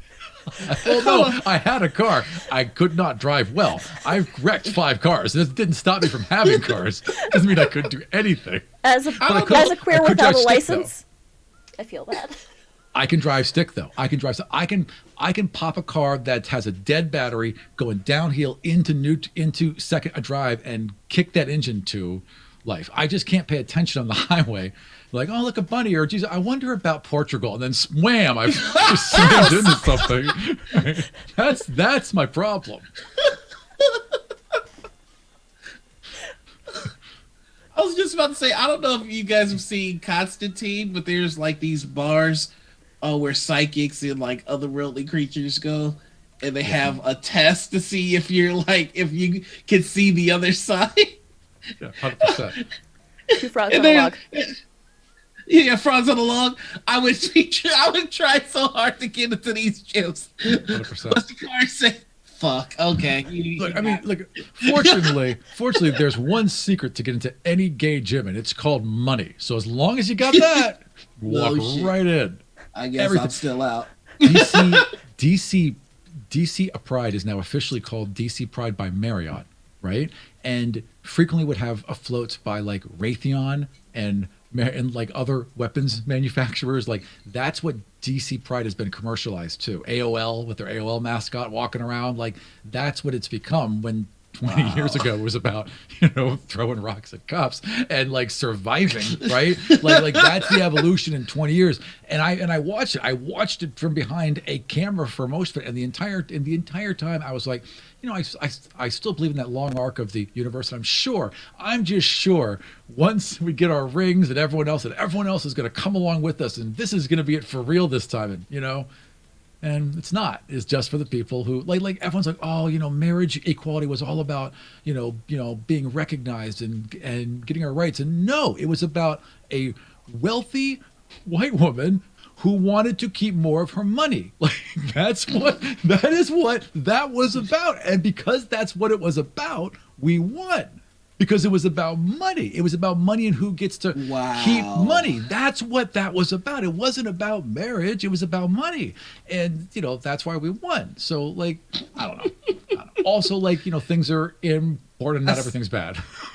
I feel like the only thing that makes this country take a step towards anything progressive is capitalism. 100%. It's money. And it's the worst fucking thing. Yeah. It is. Oh, we're losing lives? Oh, that's fine. Fuck, we're losing money? Did you see the Walmart Pride collection? Oh, God, it's terrible. It's so bad. Have you seen the Hot Topic one? Wait, the what? There's a Walmart and a Hot Topic Pride collection. They all do it now. They all have their Pride line. But Walmart's is just egregious because clearly they just took designs they had and just slapped a rainbow filter into it. Like it'd be like a bleeding American flag, which is now a bleeding rainbow flag, but also still the American flag. Like it's that kind of just lazy, impact font everything. Is it gay in here or is it just me shirt? That's the worst. That's straight the worst out of the closet. I know.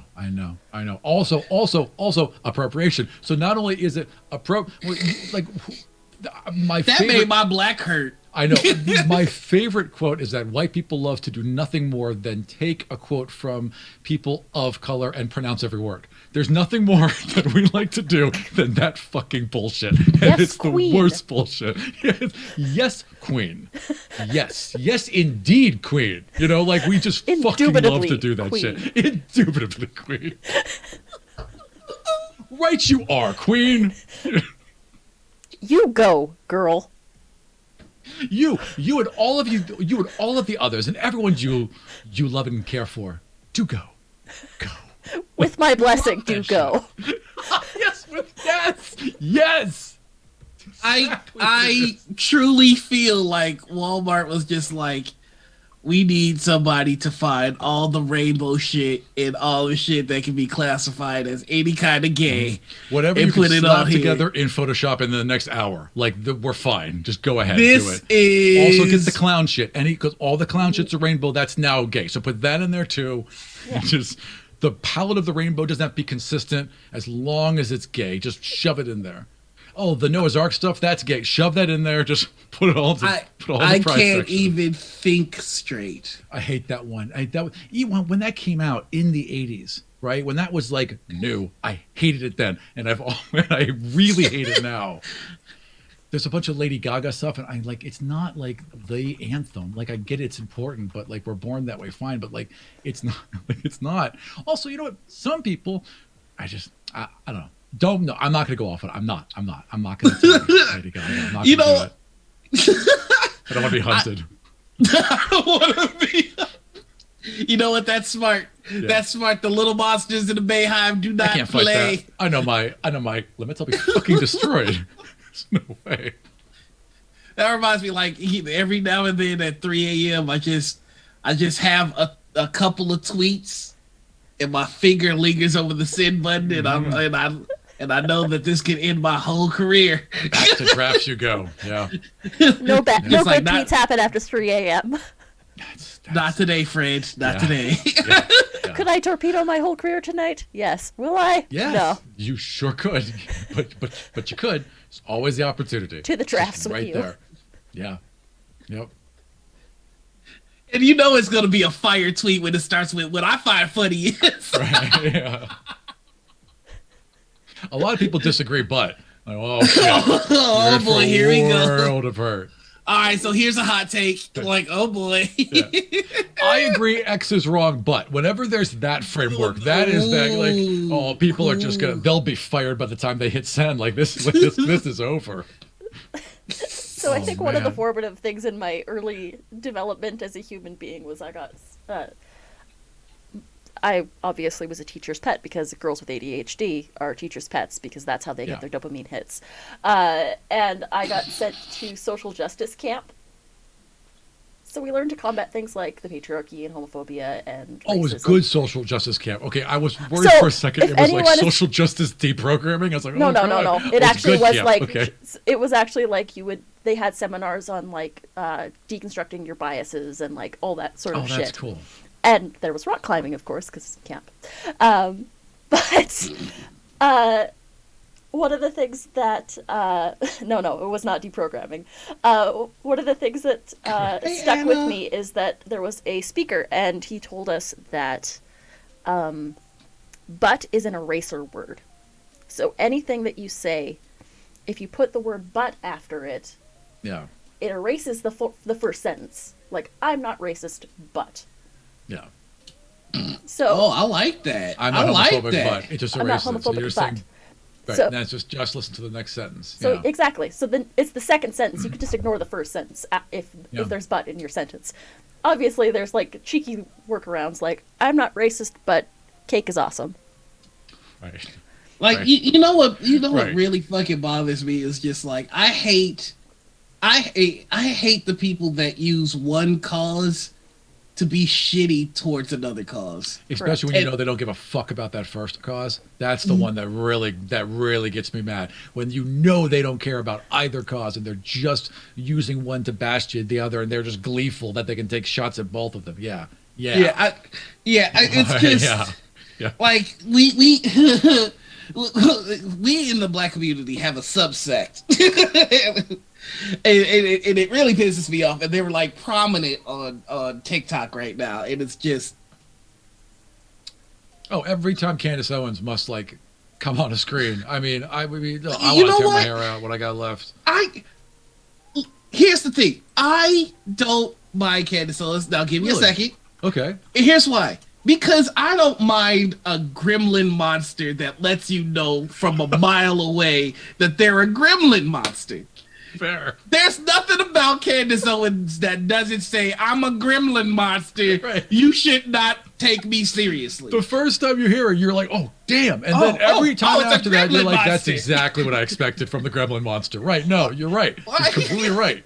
Yeah. Like, you already know what Candace Owens is thinking. Right, because you can know what the worst, What's the worst thing any human being could think about this? That's her point of view. Right, I see what you're saying. Right. Yeah. But you have a subsect on TikTok that's just like, the American society has done detrimental harm to the African American community. You're like, okay, I jive with what you're saying, through legislation and redlining and this and that, they've harmed the African American community. I'm like, baked it into the foundation of the country. I like that. And the government has even gone further by feminizing the African American male. And I'm like, there it is, you son of a bitch. Right. And it gets into a whole bunch of anti-trans, anti-gay, anti-LGBTQA shit. And it's just like, don't use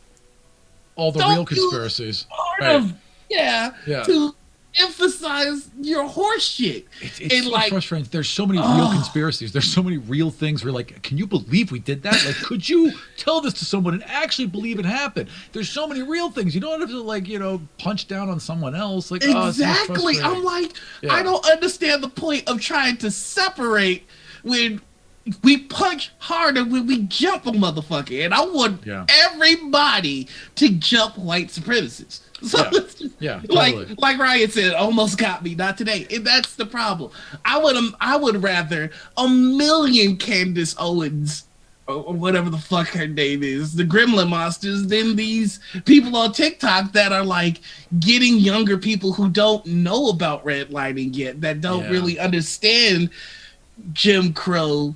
They're teaching them real shit. but then there's this malicious bullshit behind it. So they're getting a real education with horseshit combined with it. That's gonna be frustrating. And then when you try and deprogram these people, it's just like, whoa, don't listen to that. Then you've got to do the surgical work of going, no, because definitely listen to that. No, that was real. You had that right. The history of that is right. Right. Yeah. But the intentions, like it's tough.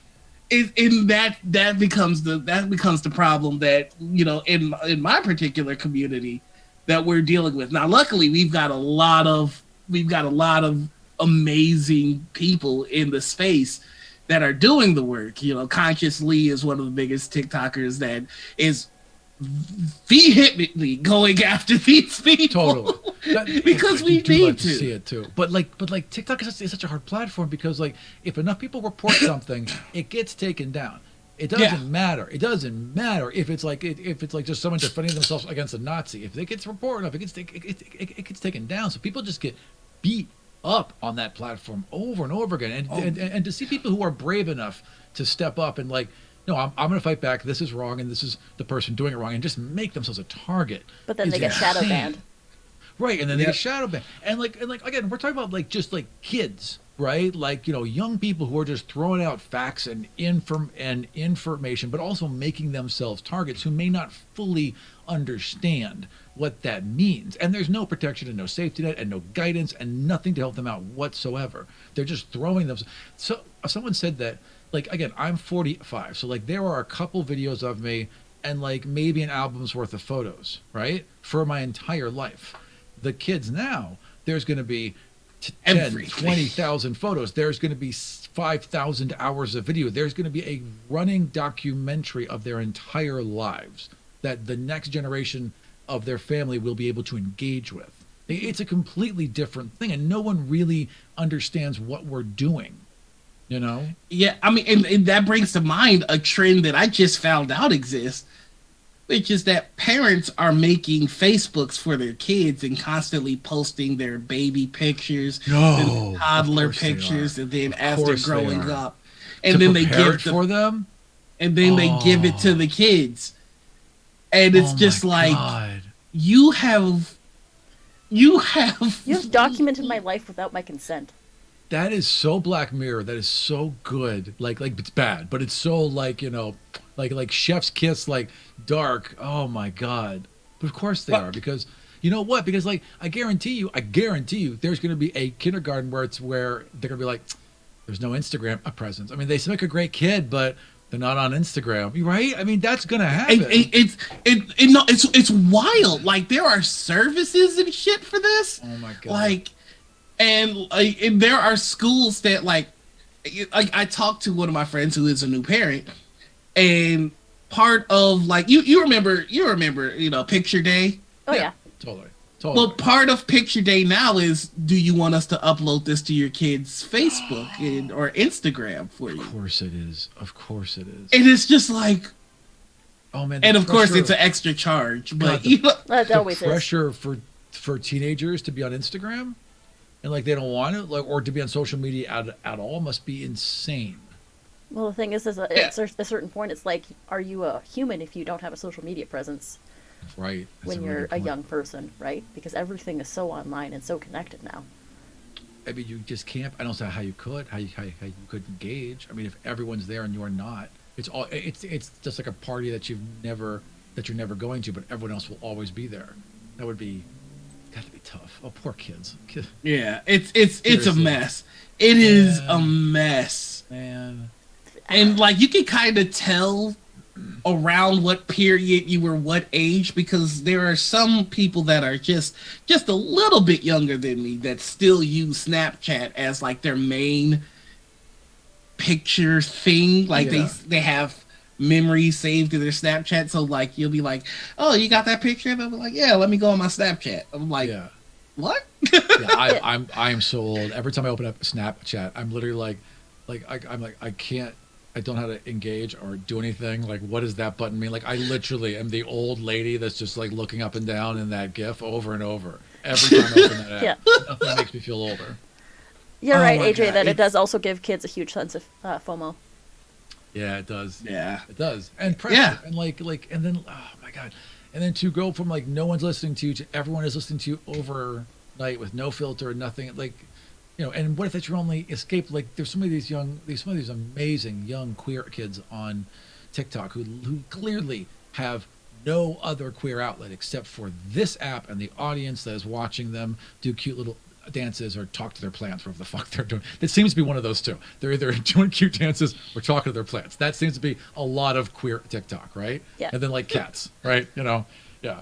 But like that's it. I mean, that's like their one outlet, and then to have to deal with but because no one's real online. Like you don't act the way like no white gay. Well, 99% of white gay dudes are not going to walk into a bar with a T-shirt that says "No fats, no femmes, no Asians," but they sure as fuck will post that in their goddamn profile and just throw it out there. Like a lot of them will.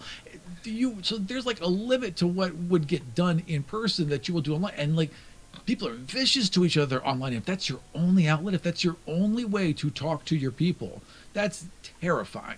Absolutely terrifying. I went to a support group at 15. My dad drove me there, and there were counselors and other kids. It was a safe environment, and it was warm and nurturing. I can't imagine trying to negotiate that by yourself online. That's terrifying. That's like I can't imagine going to high school where information can be spread across the entire school instantly like that. Like, I've got a lot of stories that, like, if I were in high school during the time where you could do that, I don't know how I would have made it, man. If you really messed up, you knew you had at least until lunch for it to get around the building. Yeah, that would be one post. Like, I know exactly what I need to ditch. To not have to deal with this shit. Oh man! Every time someone talks about it, like a little bit of my heart like panics. There's a little bit of me. I'm so far out. I dropped out when I was 17. That was 28 years ago. Okay, and there's still a part of my heart that when I think about being in high school, oh fuck, like a wounded, damaged, hurt, scared, shocked part of me that will never really heal. No, I feel you. Fellow high school dropout. What's up, GED gang? Yeah, all right. Yeah. I graduated at 17. I didn't drop out at 17. Oh wow. Well, see, that's amazing. Late birthday, so I was turning 18 in November. Graduation in June. Well, one more reason we're dating, because I'm claiming that you didn't graduate at 17. We graduated at 17. That's right. Oh man, I did so well on the GED too. I absolutely I nailed it. My parents were at like the end of their rope.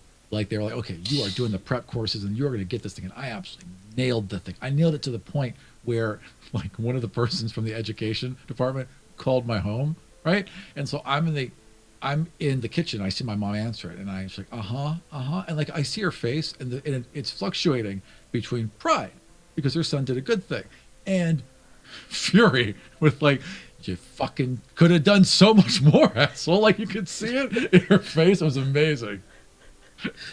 Like, I don't know about you, but like after I took the GED and they send you the results and everything, I'm like, I should have did this. Yeah, so much earlier. I should have got out earlier. I should have got out. I mean, this leads to a whole nother conversation. But the school system, the American school system, for sure, does not work with certain types of. I'm very much like you in the sense that I can't really learn from a book. Yeah. I learn by either being thrown into the deep end or doing it on my own, doing it on my own with somebody that's done it before, so they can be like, just move that way. Totally. I can't. I mean, and the thing is, like, I could ace all their tests without reading the shit, but I couldn't do the homework. A lot of ADHD kids have that problem, and a lot of them are 100%. Autodidactic because it's the hyperfocus just drives you in that direction to learn it. Give me an essay block. Like when there was like, write a short paragraph. Like, oh, I can bullshit my way through this. Thank God. I will get at least a B out of this. Like, yeah, I mean, it's not built it's not built for people whose brains think a little differently. And maybe it Yeah. can't be. Maybe just by the function of the fact that it's a public school for everyone, it can only do so much. But like, when it doesn't work, it does not work. Well, I mean, public school You know, was built at all. to train children to learn to work on the assembly line. Right. Yeah. It's probably You know, why it's not best for a liberal arts degree. Yeah.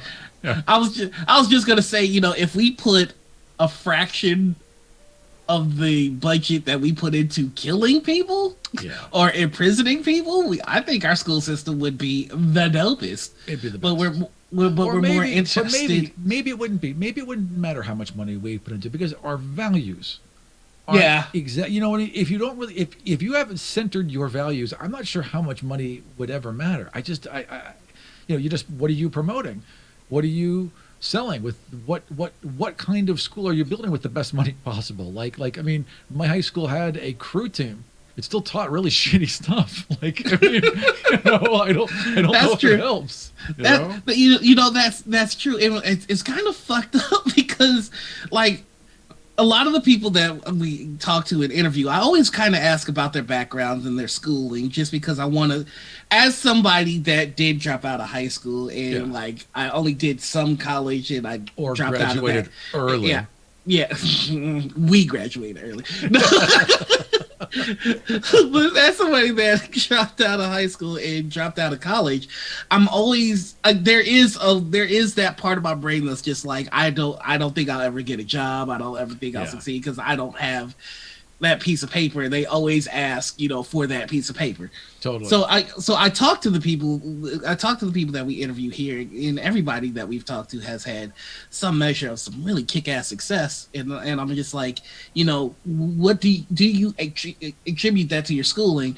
And it's almost like 90% of it is just like, oh fuck no. Like, No, never. I feel like a lot of people succeed in spite of their schooling, not because of it. And like, I mean, I'm really trying to speak for the concept of education, which I believe in. Like, I do. Like, Oh, I do as well, but I do just believe in the education as the silver bullet thing. I do believe it, but like, it does seem in a lot of ways to not always work out that way. In some ways, to be a detriment. It's like, oh yeah. I think the people that got it right are the trade school people, because they teach the way a lot of us learned, which is we're going to have you do what it is that you're here to learn how to do.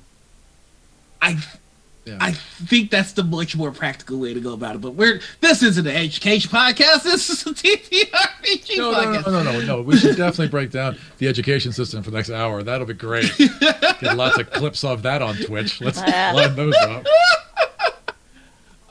But you know what? We have reached the portion of the show where we're going to bring it right back to TTRPG, because I am very excited to hear your answer for this. This is the That Guy podcast, the That Guy section of our show. If you have been in the TTRPG community for long enough, you will most likely have been in an encounter with one of these people. If you've played a game and you've noticed a black hole of fun at the table, that is a That Guy. If there's somebody that you feel that if they were yeeted into the sun, your experience at the table would be 10 times more pleasant, that's a That Guy. So I'm going to give you a few examples of the That Guys that we have heard of before. Awesome. So anything goes. You don't have to mention names, obviously, but anything goes. So which example should we give? Should we give the biter? I mean, you just did. That went to a place I didn't expect this to go already. Okay. The So, biter, the physical contact guy. Yeah, that's not good. Yeah. So we had a story of someone who experienced a biter. They got our guest to have a one-on-one session for character creation, and in the middle of character creation, they bit our guest in the neck. And when our guest was like, "What the fuck was that?" they acted as though nothing happened. That was a biter gaslighter. Oh, Biter yeah. gaslighter. Wow, that's bad. That's not comfortable. That's difficult then to then proceed with the game because Yeah, that really would just upset the mood. You would think, right? yeah, that guy bit me. Wow. And is now denying it. Yeah. Yes. That's not the worst one. So Oh my God.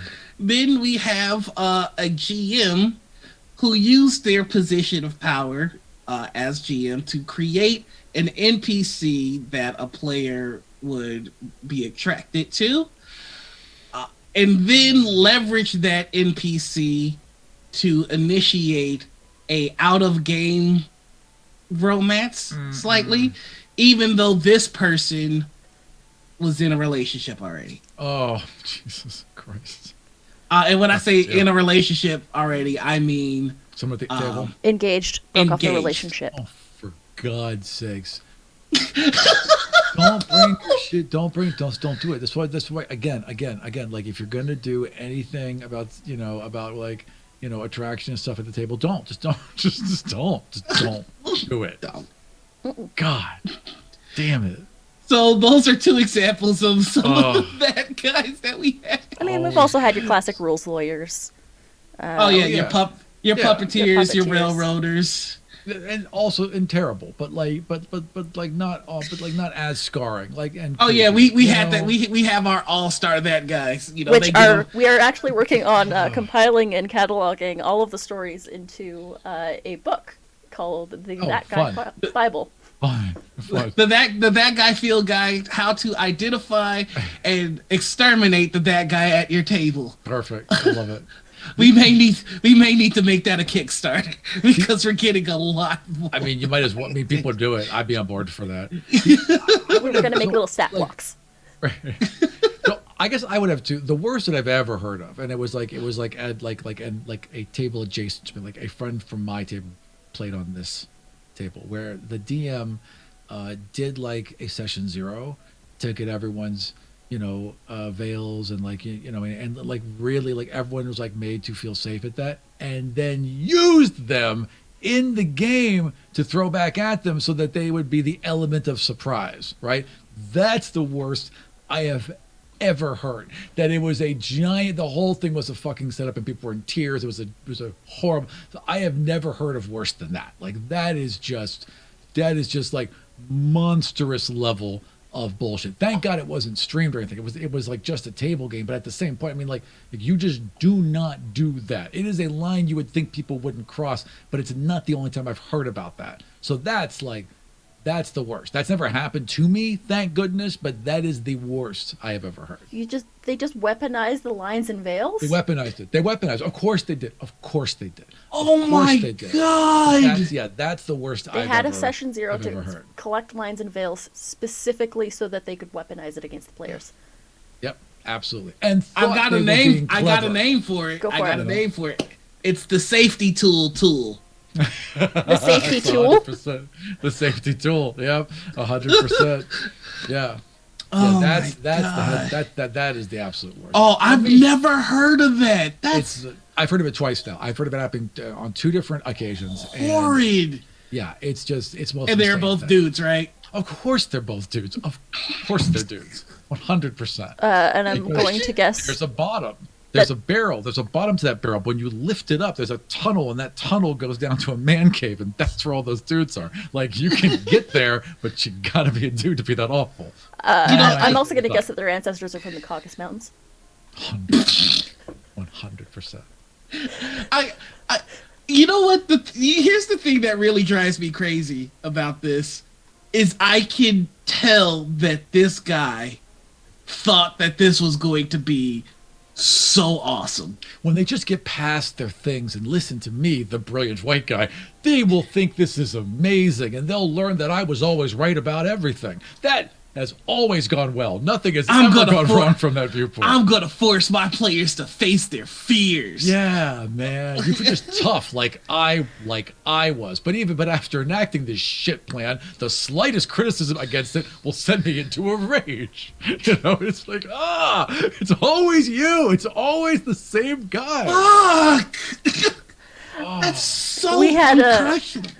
the two of us had a GM that made his own Lines and Veils sheet to show us what would be in the campaign.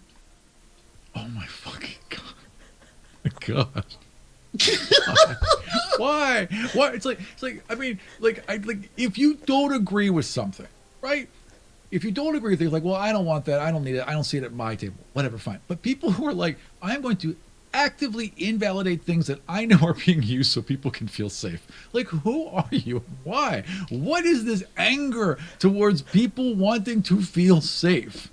I don't get that. What? How is that a response to that ever? You're like, oh, that's nice, or like, or at the very least, like, I don't care, and then just go on with your like that should be like the lowest part. And for some reason, there's something under that.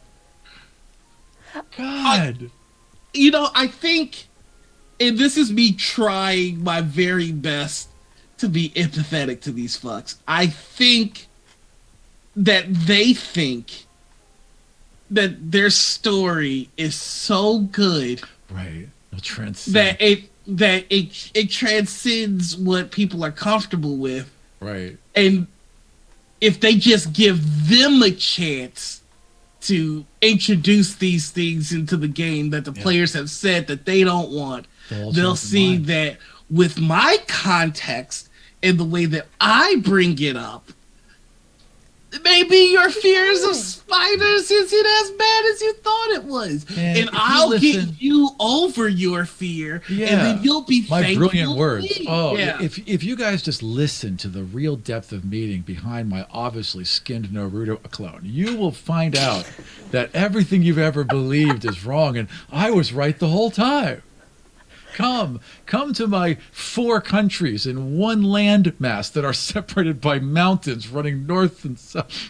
Come to this obvious thing that I've built off of everyone else's work, but it's my twist on it. It's worse. That's my twist. Come and learn. It's the same guy every time. You are perfectly describing our former GM. It is scaring the shit out of us.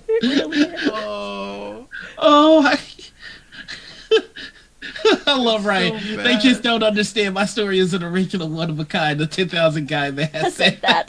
Correct. Every time. And you're right, Felicity. Calling it a content guide is more valid than calling it the Lines and Veils sheet. But yeah, he literally used the Lines and Veils sheet to do that. Agreed. But the thing about that is there was no changing what was on the content guide. So this was going to be in the game. And if you don't like it, no matter what. Yeah. My twist is that it's worse. Is great. Yeah, thank you. That's what it is. That's what it is. Every time. Everybody's expected a good story. Wait till they see this. Oh, well, he based this off some amazing properties. He clearly outright stole entire worlds from this one. This should be amazing. And no, it's all the best elements in a shit pie every fucking time. It's like, how did you ruin so many good ideas? How? Sparrow, pretty sure that a GM in an upcoming game was planning on using something that I put in Lines and Veils, given the style of communication that has occurred since. By using, I mean they had to replan. And a good GM will listen to you and replan accordingly. Totally. Yeah. Yeah. There is another that guy that I have seen come out of situations like this. There is that guy that will try and guilt you for something that you put in the Lines and Veils. Yeah. And it usually starts small with okay, well, I guess I'm going to have to rework some things. I guess we can't use spiders. Yeah, that kind of bullshit. Keeps going.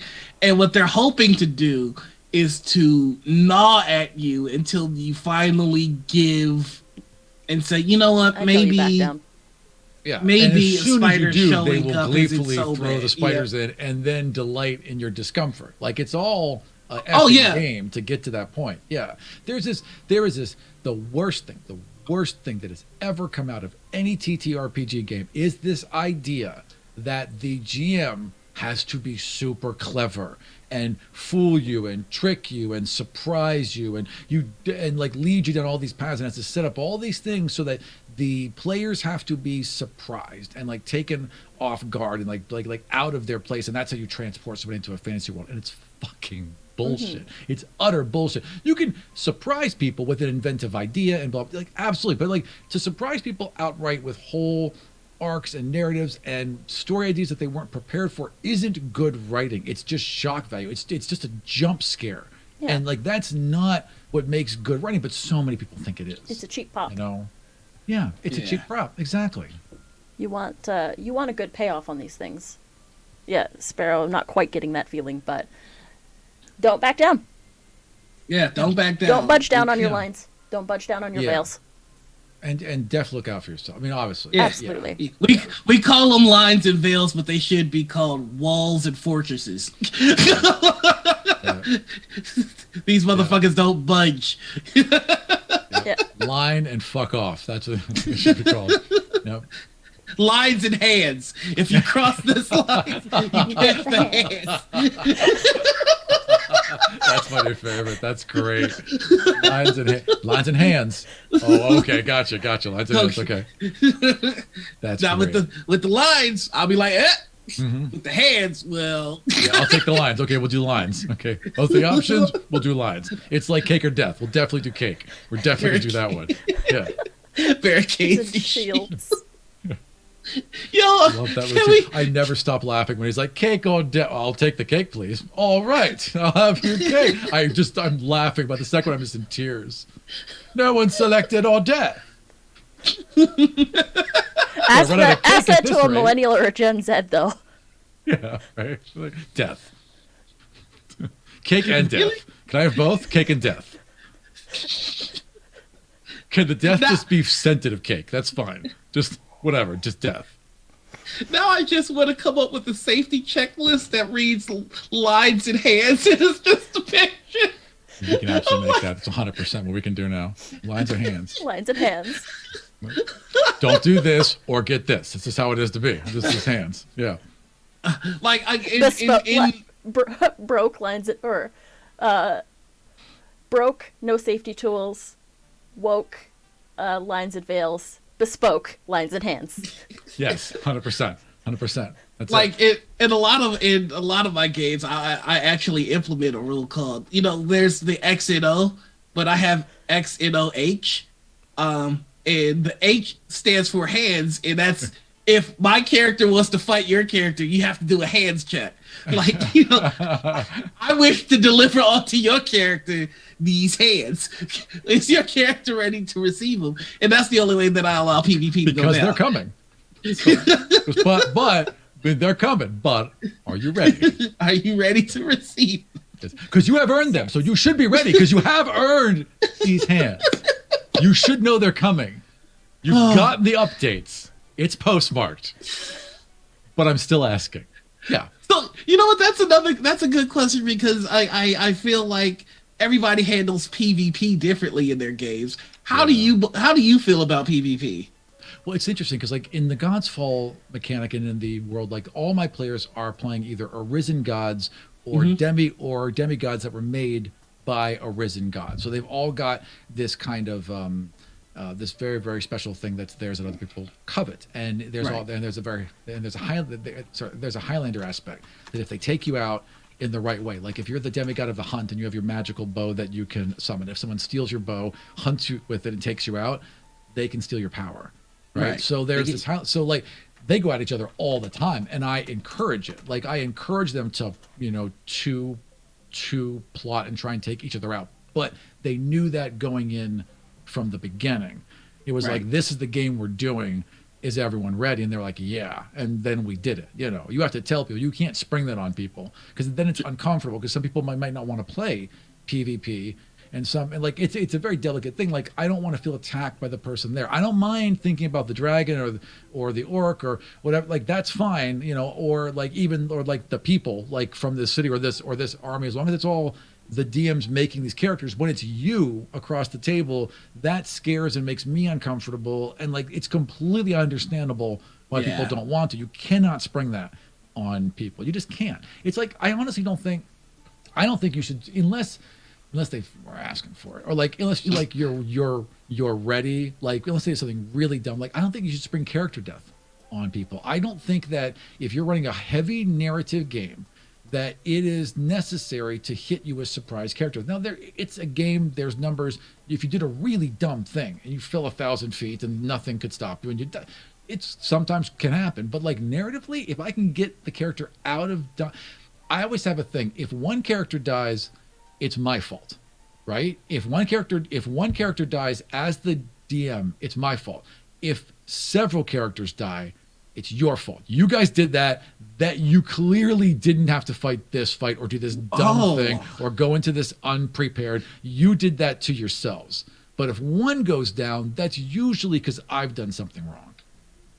See, I think about that so backwards in the sense that if one person dies, I feel like I messed up. If multiple people die, I feel like, wait, hold on. I had to straighten my brain out for a second because I was like, I had the thought, but it's gone now. But if multiple people die, I feel like that's my fault. If one person dies, that's on them. And the reason that I think that is like, if nobody else died, then you know, I see what you're saying. Yeah. That was a whoopsie on you. And to give an example of that, I had a campaign end because of this. I had a wizard who was in a tavern storeroom filled with ale, cast fireball. Right. Like it's gonna blow up. And he blew up everybody. And so I came up with narrative reasons for some of them to survive it because I can't hold them accountable for something that a rogue player did. Yeah. And of course, you give them all the GM warnings, which is, are you sure you want to do that? Yeah. You might want to check the radius of that spell. Do you know what a flour mill? Yeah, you want like you would know this. You are dumb, but your character would know this. Just so like you know, roll an intelligence check at advantage. Like I'm trying to tell you to stop it, and what happened was the player actually overthought, which tends to lead to many deaths, which is they had the ability to shape spell or whatever, so they can make people automatically pass their and also whatever. Like if I have a player who doesn't realize everything they can do, I'm like, oh no, you could do this and that will solve it. Like I am more than happy to do that. There are definitely, DMs who are like, haha, you forgot about this 8th line on your 12th level character that is like 15 pages long at this point. Now you can never use it. I'm like, no, you have to kind of like help. You're the one that's supposed to know all the rules. You have to help guide people into doing cool shit that we all want to do. Like they literally like there's so many fights about this and it's so dumb. It's like you are the person who's like keeping the narrative going so that everyone can have fun. That is the job. There is no other job. You are there to make sure everyone has as much fun as they can, as safely as they can, and that's fucking it. And if you have fun too, that's great. The job of the GM is to be the director in this movie that makes all your players look kick-ass. 100%. That's how I feel. Yeah. And we're the engine. You know what I mean? Like when a video game runs off, like they always say, like I'm run off the Unreal Engine. Like you are that engine as a DM. That is what you are. You are a human engine in that story, and you can have fun too. But like, it's not necessarily the reward of being a DM. You know? Right. Yeah. So it's just with player death, that's something that I don't kill my players. I try not to. Narratively, I get my players out of it. Yeah. Most of the time, unless I'll they do play a something slaughterhouse game. Extraordinarily. Right? Oh yeah, meat grinders. Totally. Oh, I love me some meat grinders. But like, if we're like if I know you love your character and you've written so much backstory and you have your little in character boyfriend and and your parents are alive and happy because that can only happen in a fantasy story. Like I'm not gonna just knock you off when you've clearly this character is helping you get through the pandemic. I'm not gonna be like, well, fuck them, haha, fireball. No. No, what an asshole. No, no, I'm gonna hurt you by threatening the things you love in the game. And that's what's gonna really get you. I don't have to just end your life. No, I can toy with all these things you become attached to. That's much more fun. AJ has a question in chat. More for Dungeons and Dragons. How do you handle crit failures and crit successes with dice rolls and skill checks? I wrote everything. I know you can't critically succeed and critically fail anything. I know. Whatever. I do. If it's a natural 24 combat, they do max damage and then they roll the second damage. But I always make sure the first one's max damage. So whatever, like if it's a D10 plus 3, the first one's 13. So that if you get a critical hit, it's going to be solid plus, right? And then for like skill things, I mean, if it's impossible, you can't succeed. Like I can't, like I want to jump to the moon. If I roll a D20 and it's a natural 20, I can't jump to the moon. It doesn't matter how well I can jump. But if it's in the range of possibility, it's rule of cool. You do the cool thing. As long as it could be done and you rolled a natural 20, we'll find a way to make it happen because that's cool and that's fun. And you're playing heroes. Like well, that wouldn't happen to the average person on a subway. No, of course not. Of course it fucking wouldn't happen to the average person on a subway. I don't want to role play that. I am the average person on a subway. It's supposed to be cool. We're supposed to do neat things that are surprising, that seem impossible. It's a fantasy, like we're gonna hunt. I've been hunting a dragon for 3 hours, and you're worried about the fall distance from a small ledge. It's a fucking dragon.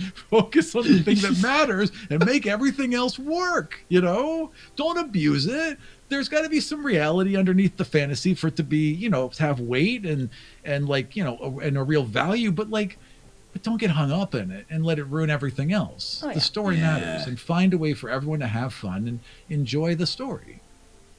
That's exactly. Me personally, I have played with many a toxic player that has wanted way too much from a nat 20 and wanted way too little from a nat 1. Yeah. So I have cards that handle that for me now. That's smart. That's super smart. It's done. You can't argue. It's up to fate. Talk to the cards. Like I legit have card decks for everything. One's in combat, that one's on skill checks, the whole shebang. The good luck cards are amazing, and the bad luck cards though. That's so smart. If you roll a nat 20 in Kingsguard, you get a good luck card that you can use later. Oh, that's fun too. And if you roll a nat 1, the GM gets a bad luck card that they can use later. See, that's good. See, it's just ways. Who told me? Carlos told me once that rules are just ways to communicate. That's all they are. They're just giving us pathways to talk to each other so that we can agree on ways to communicate and ways to talk to her. That's all they are. And and if you're using that as a weapon against someone, you're just not getting it. That's not the point of what it is. And Sphinx, too many people are out here like nobody's safe, everybody can and will die. That's correct. Yeah. We were in a game recently where it was like, the DM was like, be prepared for your character to die, don't get too attached, and that is a red flag for me now. And it was a red flag for me before, but it's definitely a red flag. I'm like, it's like, don't get too attached to your character. It was a GM that you could see actively getting frustrated that players were outsmarting. Oh, that's the worst. Outsmarting them and surviving. Yeah. It was like a how dare you survive. And it got to the point where the GM was just like, well, I told you guys you're going to fight this monster, but you already have started to do well. So now my self-insert comes and kills that monster and fights all of you. It's just like, God, it's the dumbest. It's like if there could be a dumber fight. If there could be a dumber fight than the guy who can invent anything, somewhat hamstringing himself to feel like he's getting one over on people who can't. There is no dumber fight. No one wins that. It was never a competition. If that's how your game, like just kill him, just kill him. It's like round one, Tiamat, you're dead, and then just walk out of the room. Like if that's what you really want, do that. Why string people along? And also, who goes into anything, who's like, hey, listen, I know we're gonna play this game for 2 to 3 hours, but don't get comfortable. Don't have too much fun. Don't let the fun you're having lull you into a sense of safety because I'm going to destroy that. Who fucking does that? Who What hurt other, you? like Monopoly maybe? Like otherwise than that, like what other game is so focused at times on the person hurting the people who have come to have fun? I do not understand that concept. I don't. If my players, as a DM, when the game ends and the players and like we're wrapping up and people are putting away their dice and packing their books, when we could like talk in person, right? If during that time they're all still talking about the game, if they can't stop talking about the game because they had that much fun, there is nothing. I don't care. Not. There's no piece of fan art. There's no Kickstarter money for a book. There is nothing better than that moment of watching people who are just so excited that they can't stop talking about the thing they just did for 4 fucking hours. That is amazing, and I don't understand why people. I can't understand why you'd ever want to go into a game and not want that, right? Like what is the point otherwise? I think that's the very simple line between a good GM and a bad GM. And I think a lot of people get it in their head that the difference between a good GM and a bad GM is complicated, and it's not. It really boils down to, who do I want to look cool? The players or me? Myself, yeah. If the answer is that I want to look cool, I should write a novel. If the answer is I want my players to look cool, then those people that are playing are going to have a very good time. Yeah. That's it. It really is that simple. You're completely right. Yeah. I mean, there's, there are a lot of reasons that Matt Mercer is a great DM and one that people should watch and learn from. Totally. But I think the moment that really resonated with me as to why I enjoy watching him is the one time his NPC got the killing hit, and seeing how terribly reluctant he was to give himself the how do you want to do How this? do I want to do this?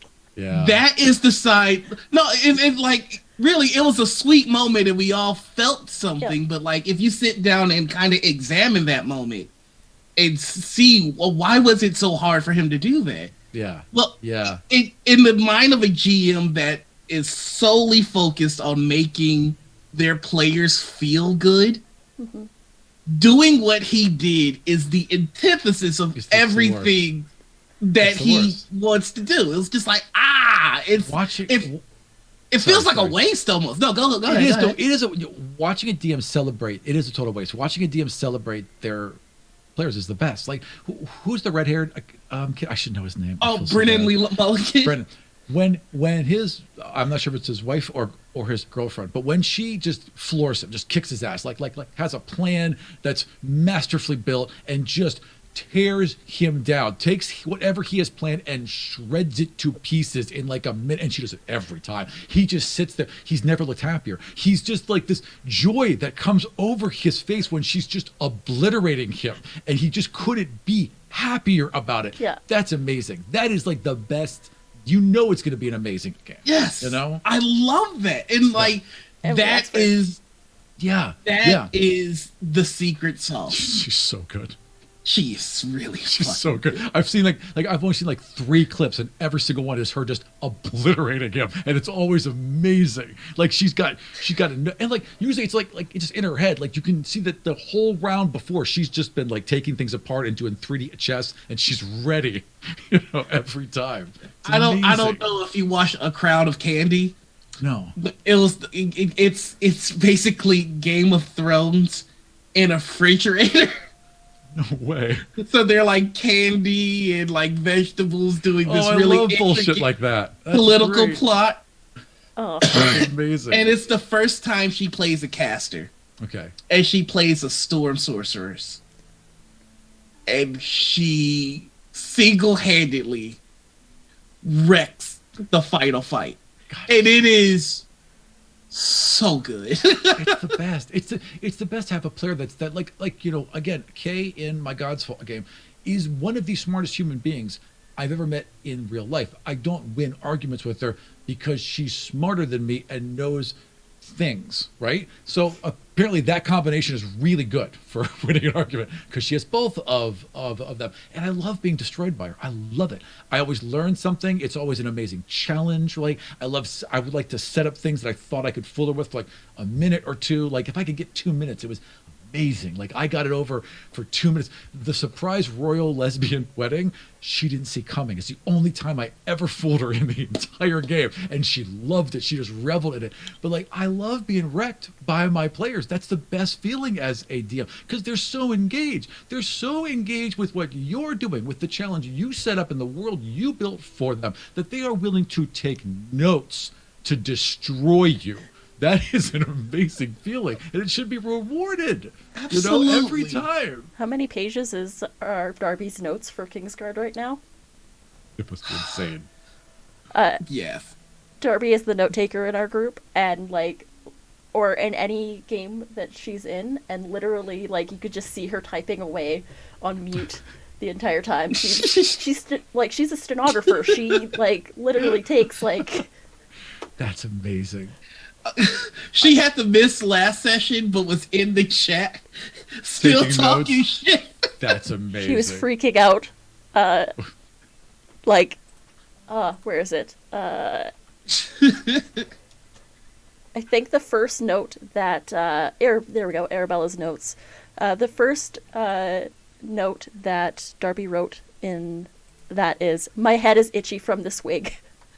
That's a good note. It's a good note. Now Won't she wear knows. that wig again. Just looking back, 59 I love pages when currently. Fuck. Yes. There's a player in my God's Fault game, Michael, who's been a friend of mine since high school, and Michael likes to take notes when he plays games. We have a Bible for the entire game where day by day in the days of the game he has written a short paragraph or 2 or 3 about what happened that day, what characters were, and kind of what the day was, and then has an entire calendar of every single event that's ever happened that I can refer back to in this world that I'm building, because I will forget things like, oh, I did make up that, and I remember that character to this whole event that I should probably touch on at some point. And without that, I never would, remember anything. Note-taking players are ADM's best A godsend. Yeah, They're totally. a godsend. Totally. I mean, because after the campaign is done, they're who you refer to 100%. to build this world out. And shout out to World Anvil. They've been so helpful.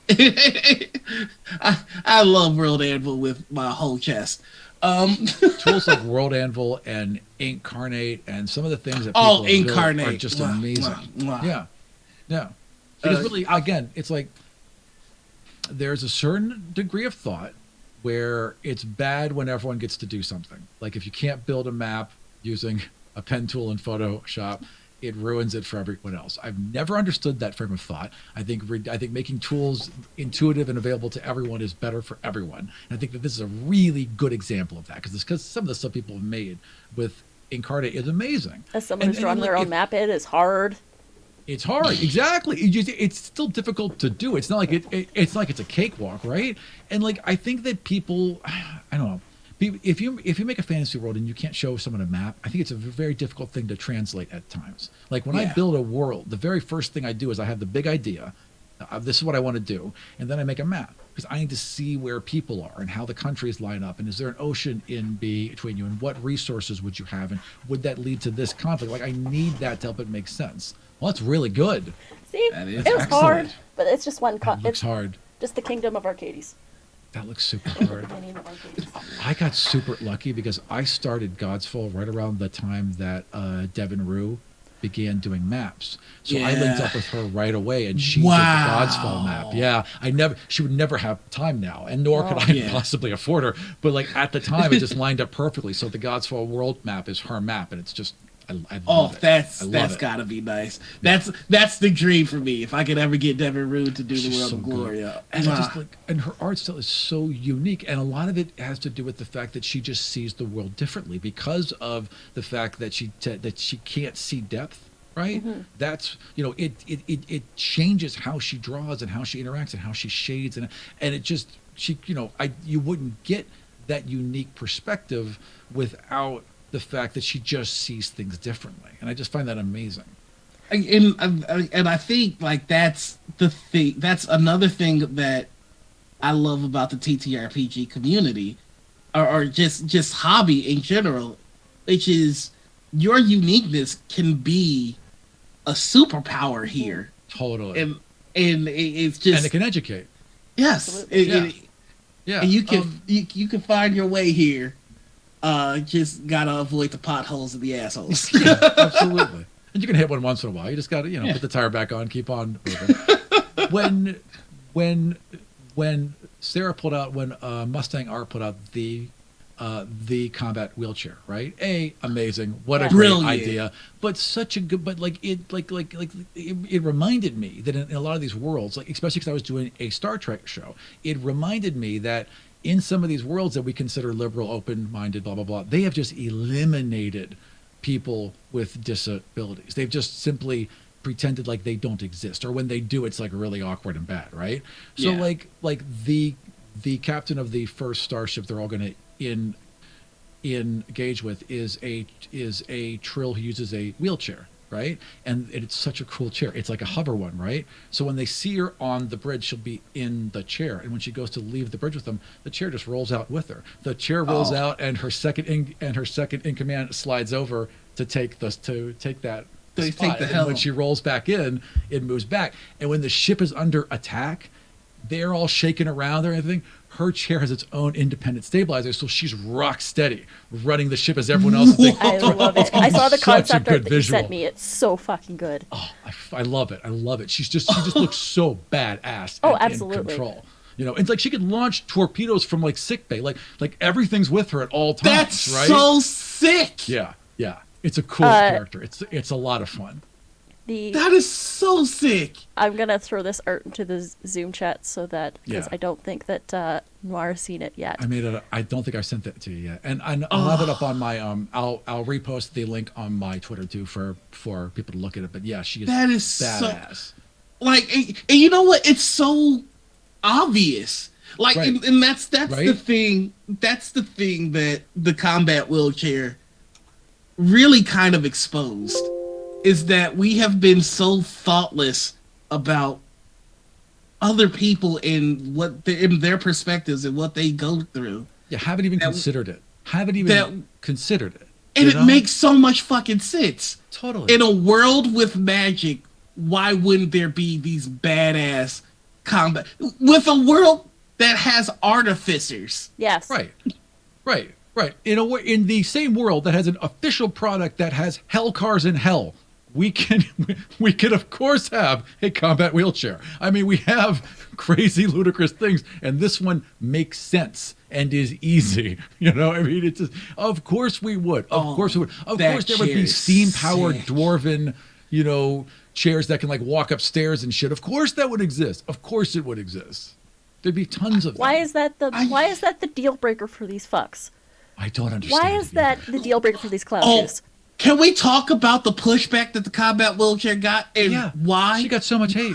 Like, why? It's not realistic enough. And I'm like, in a game where you can cast Wish, where you can cast the spell, I wish for a thing. You're worried about, I mean, come on. It's so dumb. When people talk about breaking your immersion, for the most part, it's like, I am a little racist or a little bigoted or a little uncomfortable or a little stupid and or a little uninformed. That's what they're saying all the time. Like, you're not like, I just don't know, and it makes me uncomfortable and I don't want to learn. Like that's what's happening there. It's the dumbest argument in a fantasy world where everything can happen, and there's fantasy robots. You mean I can romance a dragon, but combat wheelchair?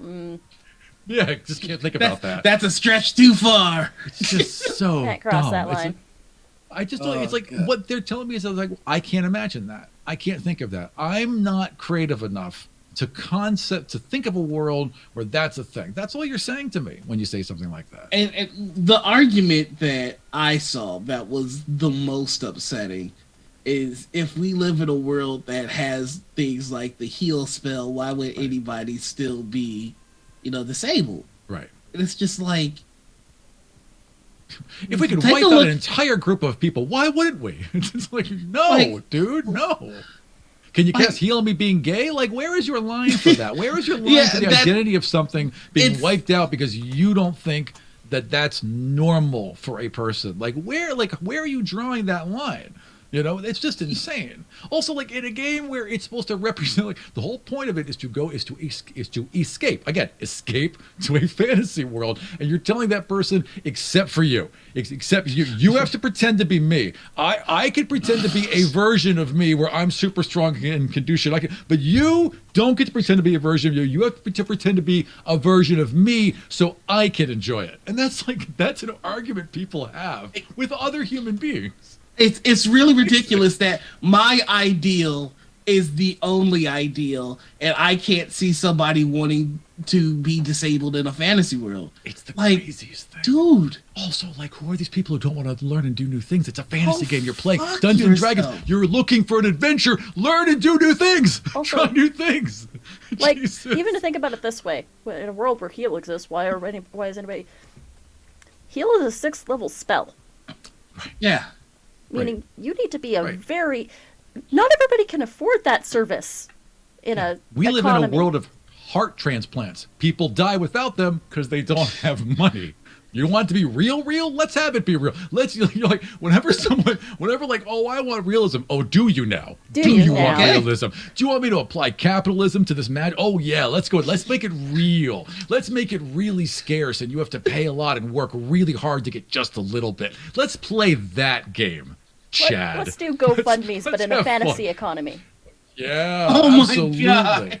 Oh no, I'm sorry. You got stabbed. You're gonna limp for 2 weeks.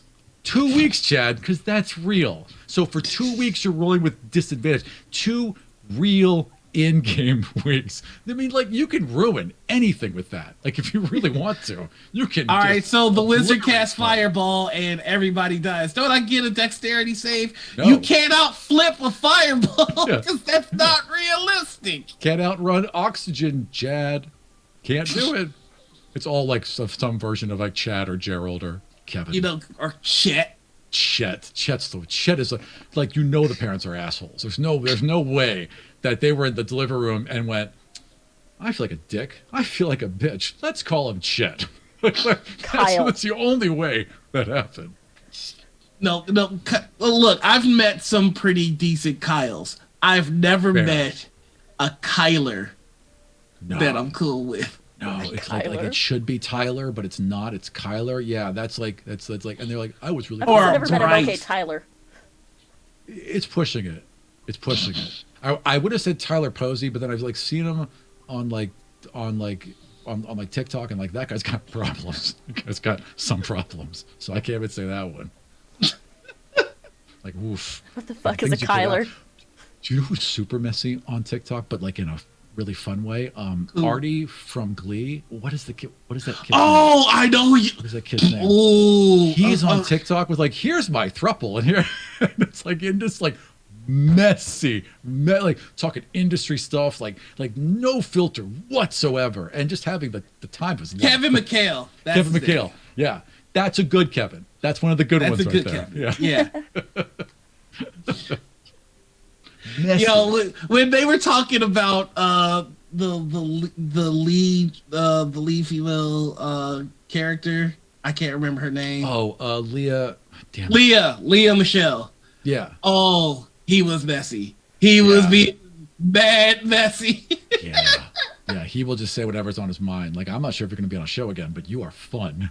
I mean, he's got that Glee money, so you ain't got to worry about it. You would think they would get even a percentage of a percentage of a percentage. They're set for life, right? Yeah. Yeah. That show did numbers for a while there. Yeah. There's a lot of trauma along with it, sadly, but Yeah.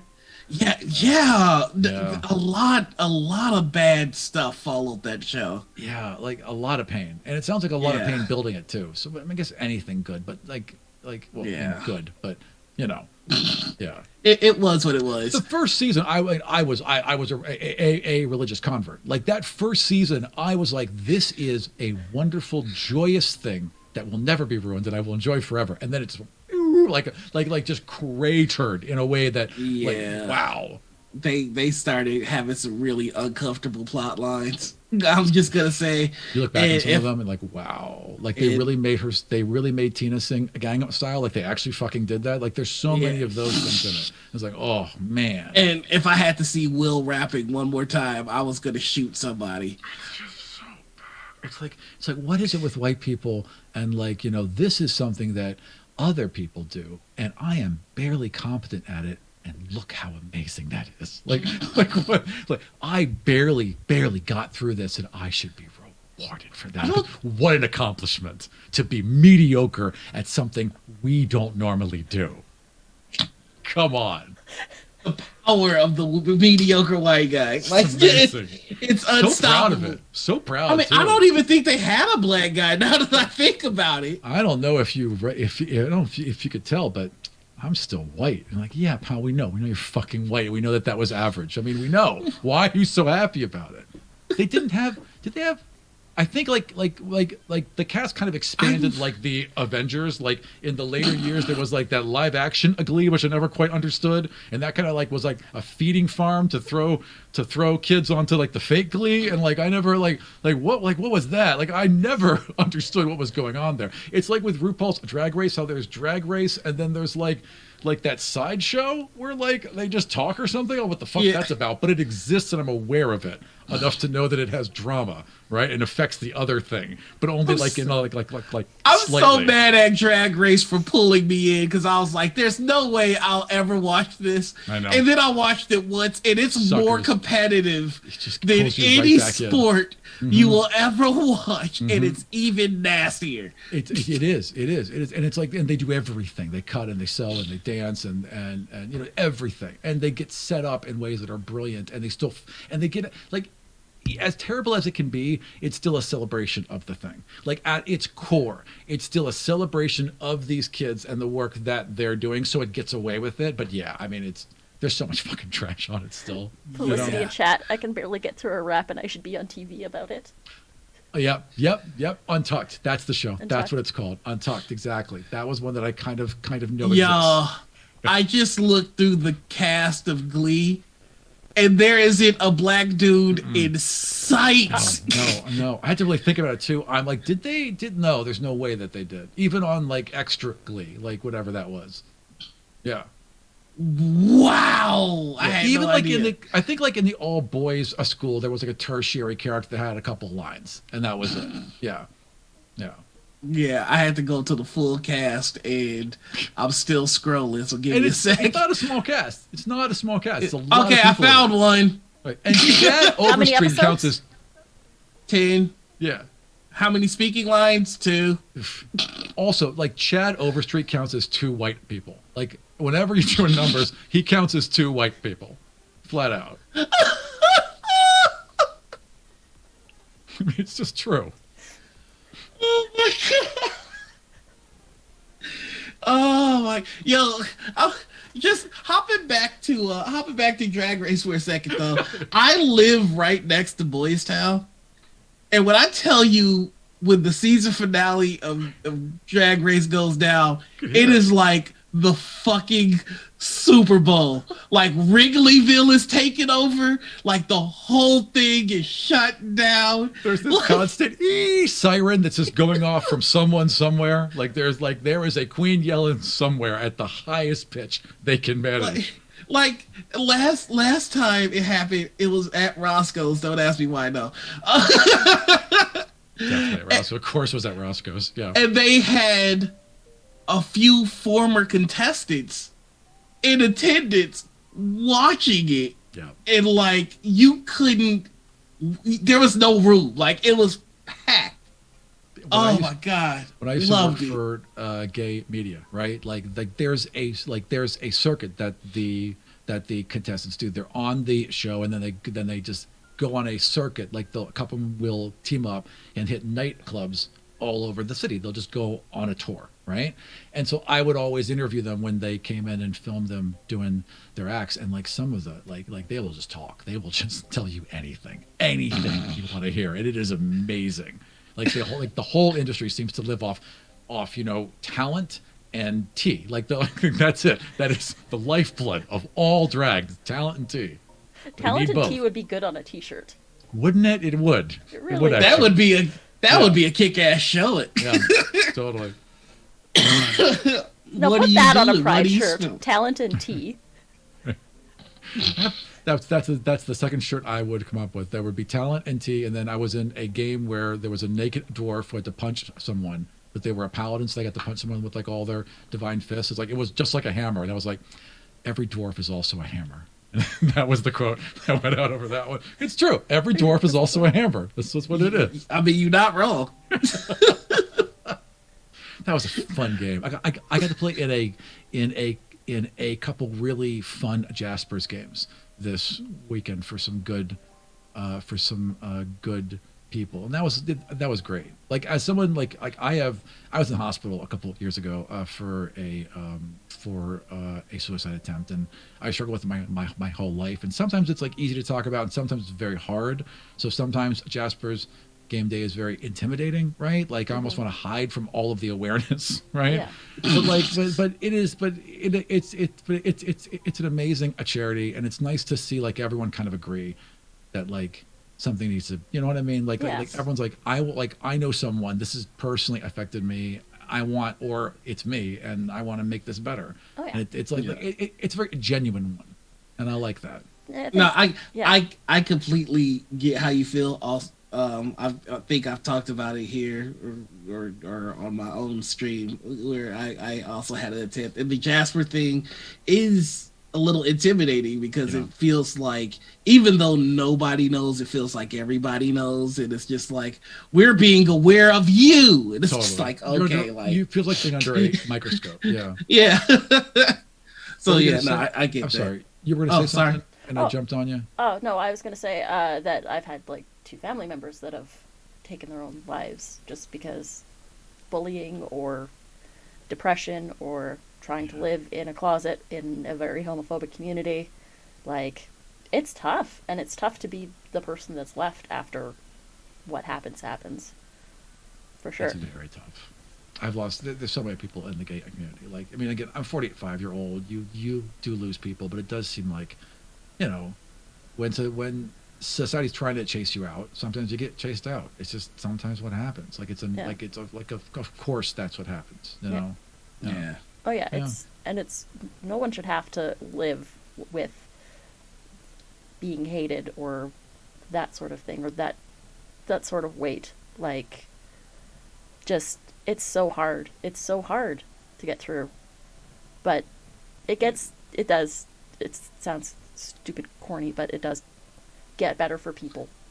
Yeah, as someone that's coming to terms with that. It's easier, right? Like I'm not 100% sure if it always gets better. No. But it does get easier. Like, things get manageable. You figure out a way, Yeah. Exactly. Yeah. We want you here. Or we get old and bitter and numb, like I do, and that helps a lot, too. Yeah, exactly. It helps a whole lot. We're just like, oh, fuck, I used to care about that a lot. I don't give a shit now. That helps so much. Yeah, sometimes you just got to take a fucking break from it all, because it's just like, ah! Yeah. Like, that's important to someone, but fuck, I'm not going to care about that. Being stuck in the house for a year made me realize a lot about my gender identity and sexuality. So, Yeah. Yeah. Take the good with the bad of the pandemic. I've heard that a lot. And you hear that a lot about role-playing games in general. So many people I know who are like, I'm just going to role-play this character. Wouldn't that be interesting? And they're like, no, that you were doing background on future you. This is all research for you to figure out you. And I am delightful. We all know, and we are there all ready. But I am delighted that you are finding this little path on your own. Oh no, my pansexual space captain was a preview of coming events. That's correct. That is correct. Yeah, right, exactly. Oh, shocking. I did this. You mean my Star Trek captain that's married to a Klingon woman and has dated men? Oh, yep. Oh shit. Yep.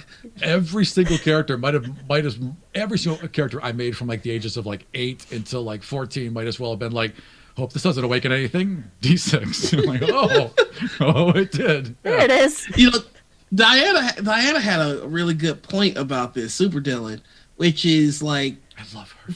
For a year, we've all been away from people, and we haven't had to think really about our gender identities. And so We've just been people, and without that outside interference, a lot of people are discovering things about who they are to themselves. Yeah. It's really hard not to be honest with yourself when it's just been you for a fucking year. It's hard. It's like you can like walk past that mirror 50 times and be like, is this me? Oh, I guess it is. All right. I've got nothing else to do, so I might as well deal with this. Like, you have the time and the room to reflect. It makes sense. I mean, you've just been by yourself. You've been ordering everything anyway, so you can order whatever. Amazon knows you're gay. You don't know? I mean, come on. You can express yourself however you want to yourself, and people have been finding ways to feel more comfortable, and that's how they've discovered themselves. So, that's a little bit of the silver lining of the mess that was 2020. Yeah. Yeah. I keep thinking to myself, I'm like, well, it started, I came out as bi in 2019, and then I started thinking about, I feel like that generally opens the door to the broader conversation about gender identity. Yeah. Bi is either a stepping stone to so many things, or who you are, and you will struggle with that for your entire life, because you will always be going, Am I bi? Am I bi? Or am I just bi? And is that enough? Is bi enough? Like, you will have that conversation for the next 60 years. Or it is a burgeoning of many other things. Thank you for putting that in such a way that Yep, that's it. Sorry about that. Sorry about that knife right in the chest. It's okay. It only hurts a little. I've just seen bi panic unfold in front of me so many times, and it's so amusing to watch it. When you can see it happening, you're like, oh wow, that's fascinating. We have clips. So obvious. We have clips of my bi panic happening in real time. That was the percent. We really did. Steffi came here and changed Anita's life. I didn't realize exactly how gay I was until Sephi came on and started talking like a sexy GPS. Oh, and you were done. You were over. Turn right at the next road. I will turn right. I didn't realize Follow I needed my this in my heart. life until just this moment. What the hell? Would you like to feel safe and secure forever? Yes! God, yes, Siri! For the love of God! Please! Please! It's all I want! Just hold me and tell me that I'm pretty, okay? It's all I want! Tell me to take a U-turn, I don't care! Just keep talking to me! It's been such a long pandemic! The parabola's taken everything from me! This is the longest conversation I've ever got without someone questioning my life choices, Siri. It's everything I've ever needed. Sometimes I just change the voice on Alexa just to feel. See, I'm laughing because my GPS is Mr. T.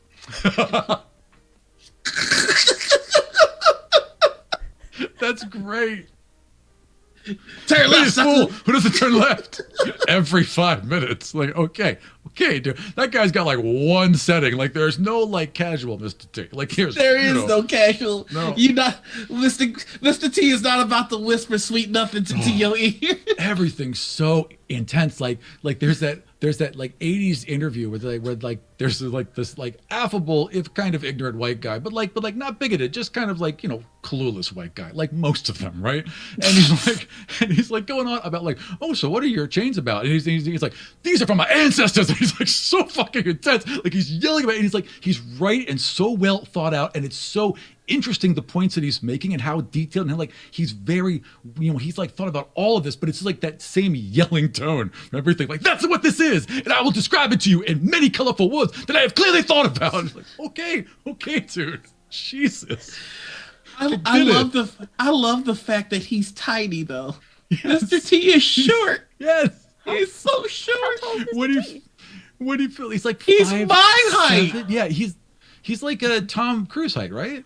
Right? Yeah, Yeah. he's like 5'6", 5'7". Yeah, exactly. When he was doing when he did that DC cab movie, right? Like with those old style cabs, they had to put lifters on the pedals. He couldn't reach the pedal when he drove the car.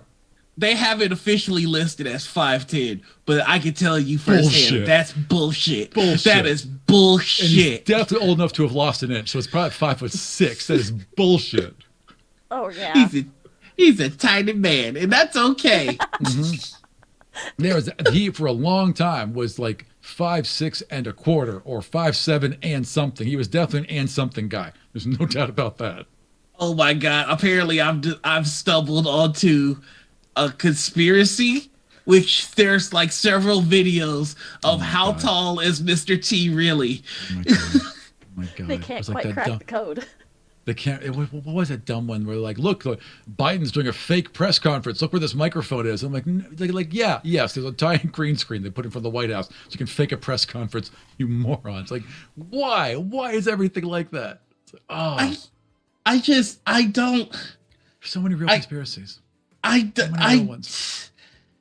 don't know how anybody can look at Donald Trump and be like, that is the superior race. I just don't get Like it. I don't get it.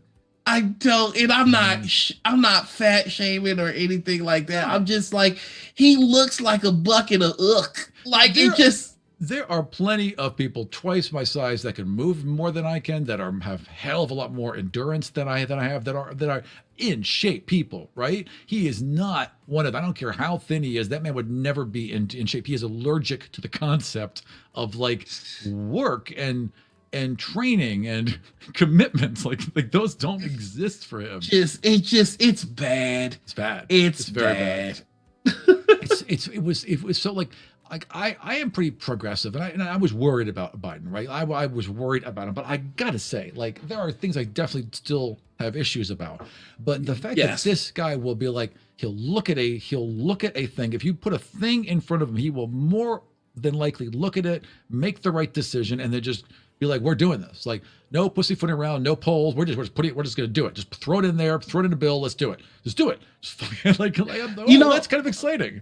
I recently had to examine this though, to like internally really examine just how low Trump lowered the bar. Yeah. And like, sounds right.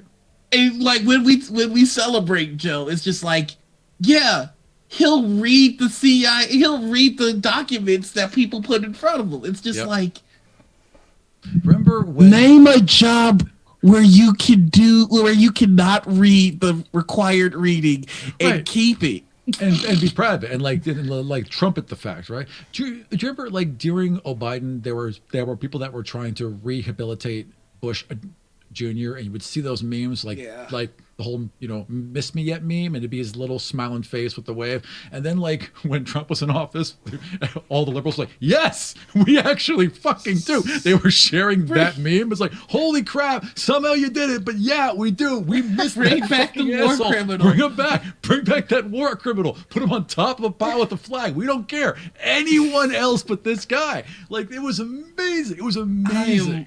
I am terrified at how fucking Reagan. Put him in there.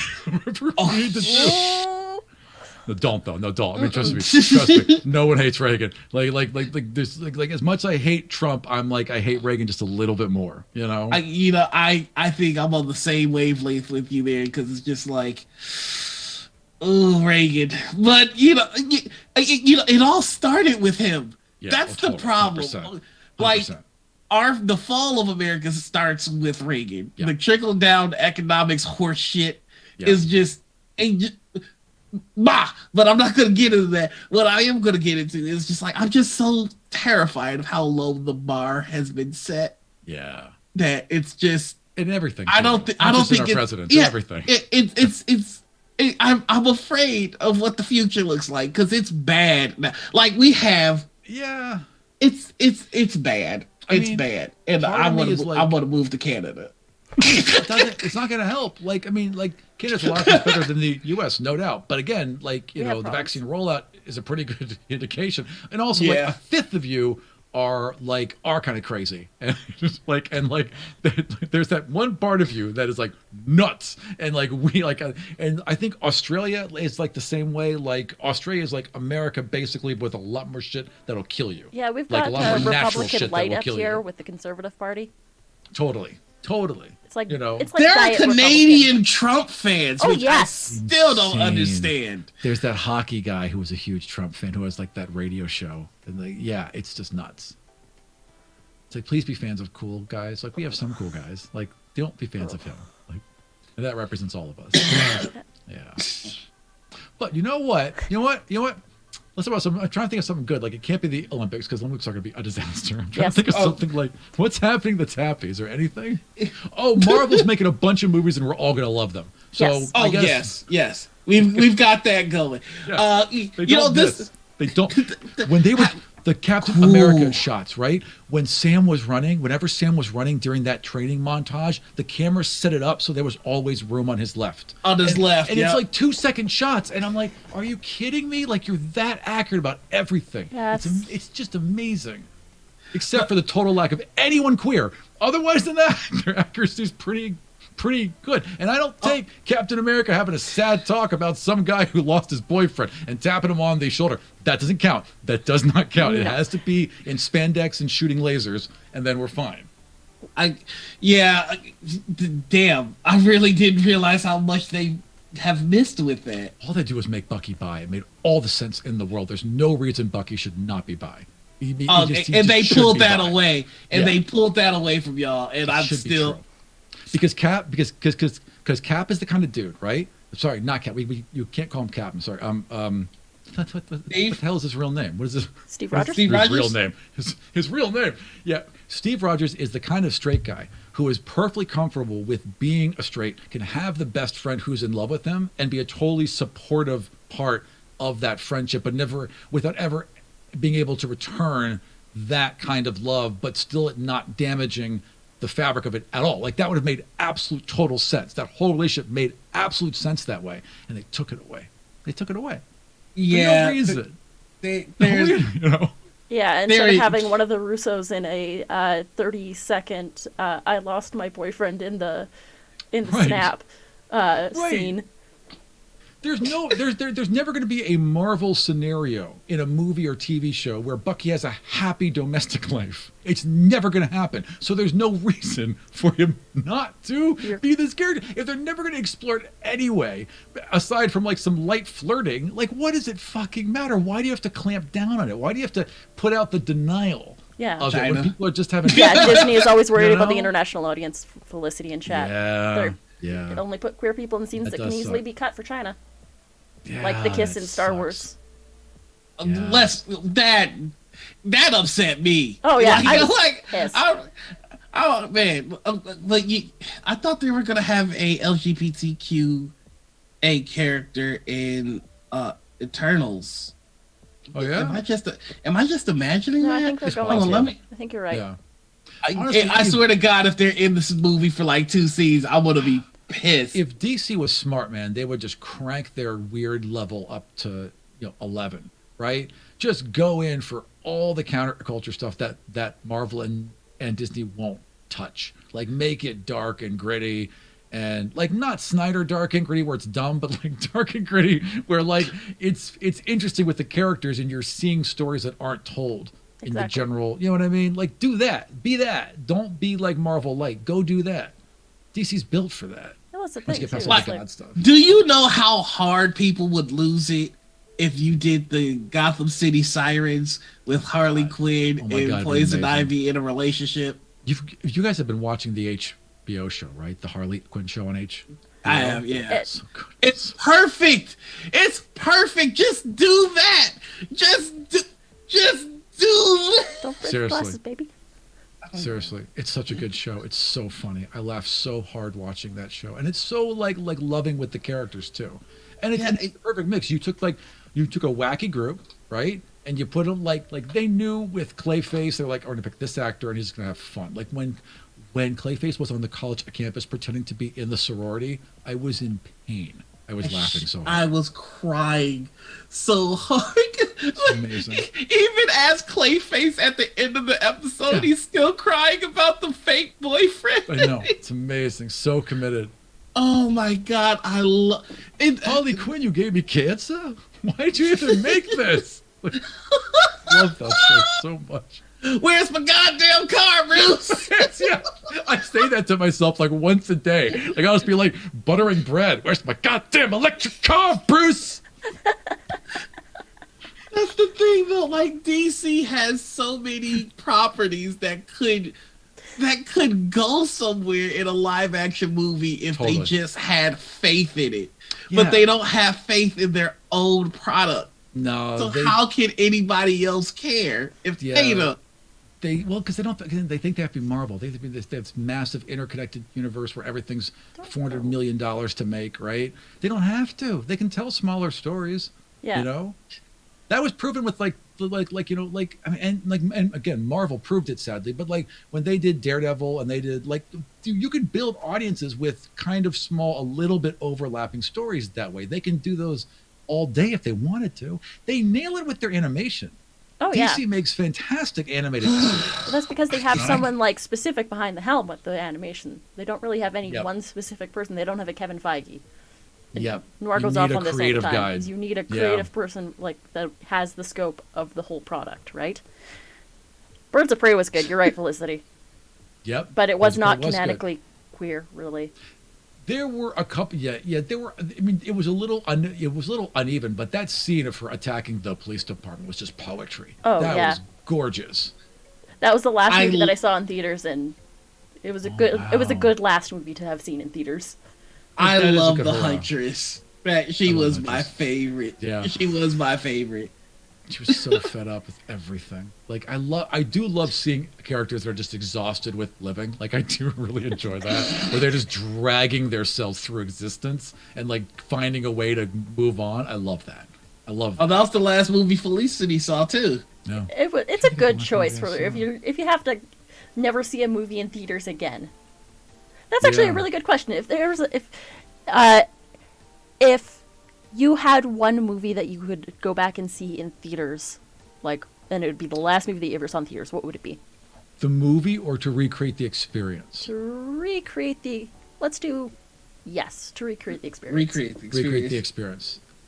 That's easy for me. That's gonna have to be Endgame. I know Endgame is not the best movie ever, But the but theater experience was amazing. the That was theater built like experience. it might as well have been like a Disney theme park ride. They built that to be experienced with a group. Oh, yeah. They built those Yeah. cheer moments in. Yeah. Like I have never been so close to a room full of strangers. Like Yeah. when Cap picked up the hammer, everybody was friends. Like and yeah. I've never experienced anything The like best that. thing in the world. The only other time I did was when Independence Day came out and it became that super huge thing. Oh, It was being yeah. shown at the Uptown in DC, which is like a giant classic one theater, balcony type of multiplex, right? And so when everyone was cheering, I'd never seen it happen, but we were cheering the previews when it was like showing a Star Trek movie. Everyone was screaming about it, and like when the dog was in the tunnel, like people were on their feet stomping and screaming for that dog to live. Right? It's the only other time I've ever seen that happen, and it's amazing. Yeah, Why theater is great. that's what I miss. Like because I watching the Falcon and the Winter Soldier. I can imagine that last episode being played in man. theaters, and when he comes crashing through that window, you know everybody would have lost their goddamn mind. Absolutely. And When Bucky calls him Cap, and I was like, I would have lost it in the theater. I would have cried in the theater. Absolutely, hands down. yeah, so it's just like I miss I again I know Endgame has tons of problems. My sister Joy will not let me live down the fact that there are tons of problems There's so many problems. The fact that they're like, well, how can we solve this? Science. Can we make a time machine? Sure. Was it easy? Abso-fucking-lutely. I'm Tony goddamn Stark. Yeah, like they could have made it look a little harder. What? I mean, it's like, come on. Like, that's the one problem I have with these type of movies is where they introduce something that can't be done again, or it undoes everything. Like Quicksilver can only be godlike for fun musical scenes, and once the song's over, he's got to like break his leg or be disabled, or otherwise we're done. The whole movie's over because no one can stop that man. You know, it's like I like if you introduce an easy way to manipulate time, why isn't everything about that? Right? Exactly. Why? Just because you brought up Quicksilver, I try to sneak one of these in every episode. Fuck you, Joss Whedon, for killing Quicksilver and Age of Ultron. There was no reason for it. Bullets, you asshole. Come on. Yeah. This is Dumbest thing. You didn't see that coming? Yeah. I hate Josh Whedon. I don't like. It's weird. It's like I was like, oh man, Firefly's amazing. I love Josh Whedon. I love his writing and how quirky he is. And then like 10 years later, you're like, man, what a horrible person. He has the same 8 characters in every show. He does. It does. When you watch more than one, you're like, oh, okay, all right. Okay, yeah. So this is our Buffy. Yep. Okay. Mm-hmm. There is our crazy person with special powers, whose special power is mental illness. That's our Drusilla. Right. That's our... Right. Yeah. Wow. Yeah. Felicity says, this is an unpopular opinion, but I saw Phantom Menace in theaters as a kid, and it was an incredible experience. I'd love to experience that again. Yeah, that was another good one. When Maul's saber went off, and then the other saber went off. Flips out. Like, we saw it on the commercial 1,000 times heading up to the theater. But it happened here. Right. Yeah. I think it's just about time for us to start wrapping things up. I would have to agree. That's a good point as any to call it. Yeah. Start doing our outros and head on out of here. Because your boy wants a burger real bad. Yeah, I'm hungry too, actually. That's a good, good I still have a breakfast sandwich. Nice. Lucky. All right. So let's have the guests start off the outros. Who are you? Where can we find you? What's up? So my name is Aram. You can find me online at Vartian. I'm also the only Aram Vartian in the world. So if you look it up, it's going to be me. I run a show called God's Fall, which is a show about arisen gods in a world devoid of magic, where magic has destroyed most of the world, and you are an arisen god after all the other gods have died. I run a network called Does It Roll, where we're trying to do short, like 6-part series of different role-playing games. We're working on an Alien game and a Star Trek game right now. I'm really pushing to play Jonesy the cat in the Alien game. I'm working on it. We're going to see. And if you want to catch out any of that, go to Does It Roll on Twitch or online, and you'll see all of our shows there. Heck yeah. I shall go next. Hello, everybody. I'm Noir. You can find me everywhere as the Noir Enigma. That's Twitter, Twitch, YouTube, Instagram, and TikTok. I can't relate to being the only version of my name that exists. My name is Justin Miller. Yeah. Well, it's probably good. Because the reason that you can't find another Aram Vartian is because of the Turks, and if you don't want every Justin Miller wiped out, I mean that's a lot of people, so it's probably a good thing. You know what? With some of the other Justin Millers that I've met, though, it might work out. The world might be a little bit better. You can find me every Monday right here on Critical Misses as I GM the Roll20 Spotlight sponsored show Kingsguard.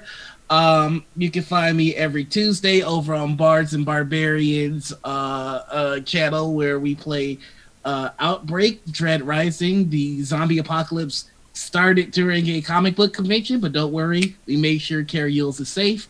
And then on Wednesdays, you can find me over on Chromatic Chimera, where we play 13th Age. And I play a southern dragonborn named Shaw. It's fun. So that's me.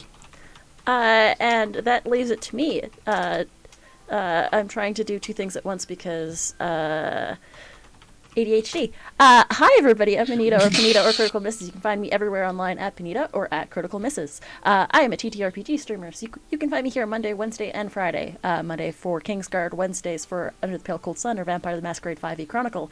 And on Fridays, we do System Crash, which is our... we play a random game with no prep and no clue. I think we're playing Coriolis next fun. week. I want to check that out. That sounds like a lot of pressure that I can enjoy and also feel tense about. I like that. So yeah, It's a good combination. we did the game we did week before was Necrobiotic, which is in Kickstarter right now. But the week That before that, sounds we did cool. an itch game called Six Goblins, which was amazing, fun chaos, and I ran a one shot without having read the rules until the day of. Hell yeah. That's how you do it. That's the There right you way go. to roll up as a DM. Be really supportive and know nothing. That's right. Just yes, Awesome. and your way through it. So Hell yeah. we're gonna go on a raid. Who's online that we can show some love to? I see that Well, Bo's online. Do you want to raid just Dorky Teacher? absolutely. Let's show both some love. Let's get 'em. So we're gonna go say hi to Bo, give them some love, and say hi over there. Thank you all so much for stopping by, and Aram, thank you for hanging out and chatting with us all day. Thanks for having me. My pleasure. Until next time, You're stuck with us now. We're gonna be constantly bothering you. it's too I'm not late. going anywhere. I'm not going anywhere. And I have no life, so please go hit me up anytime. And until next time, though, the ritual has concluded. Bye, everybody. Bye.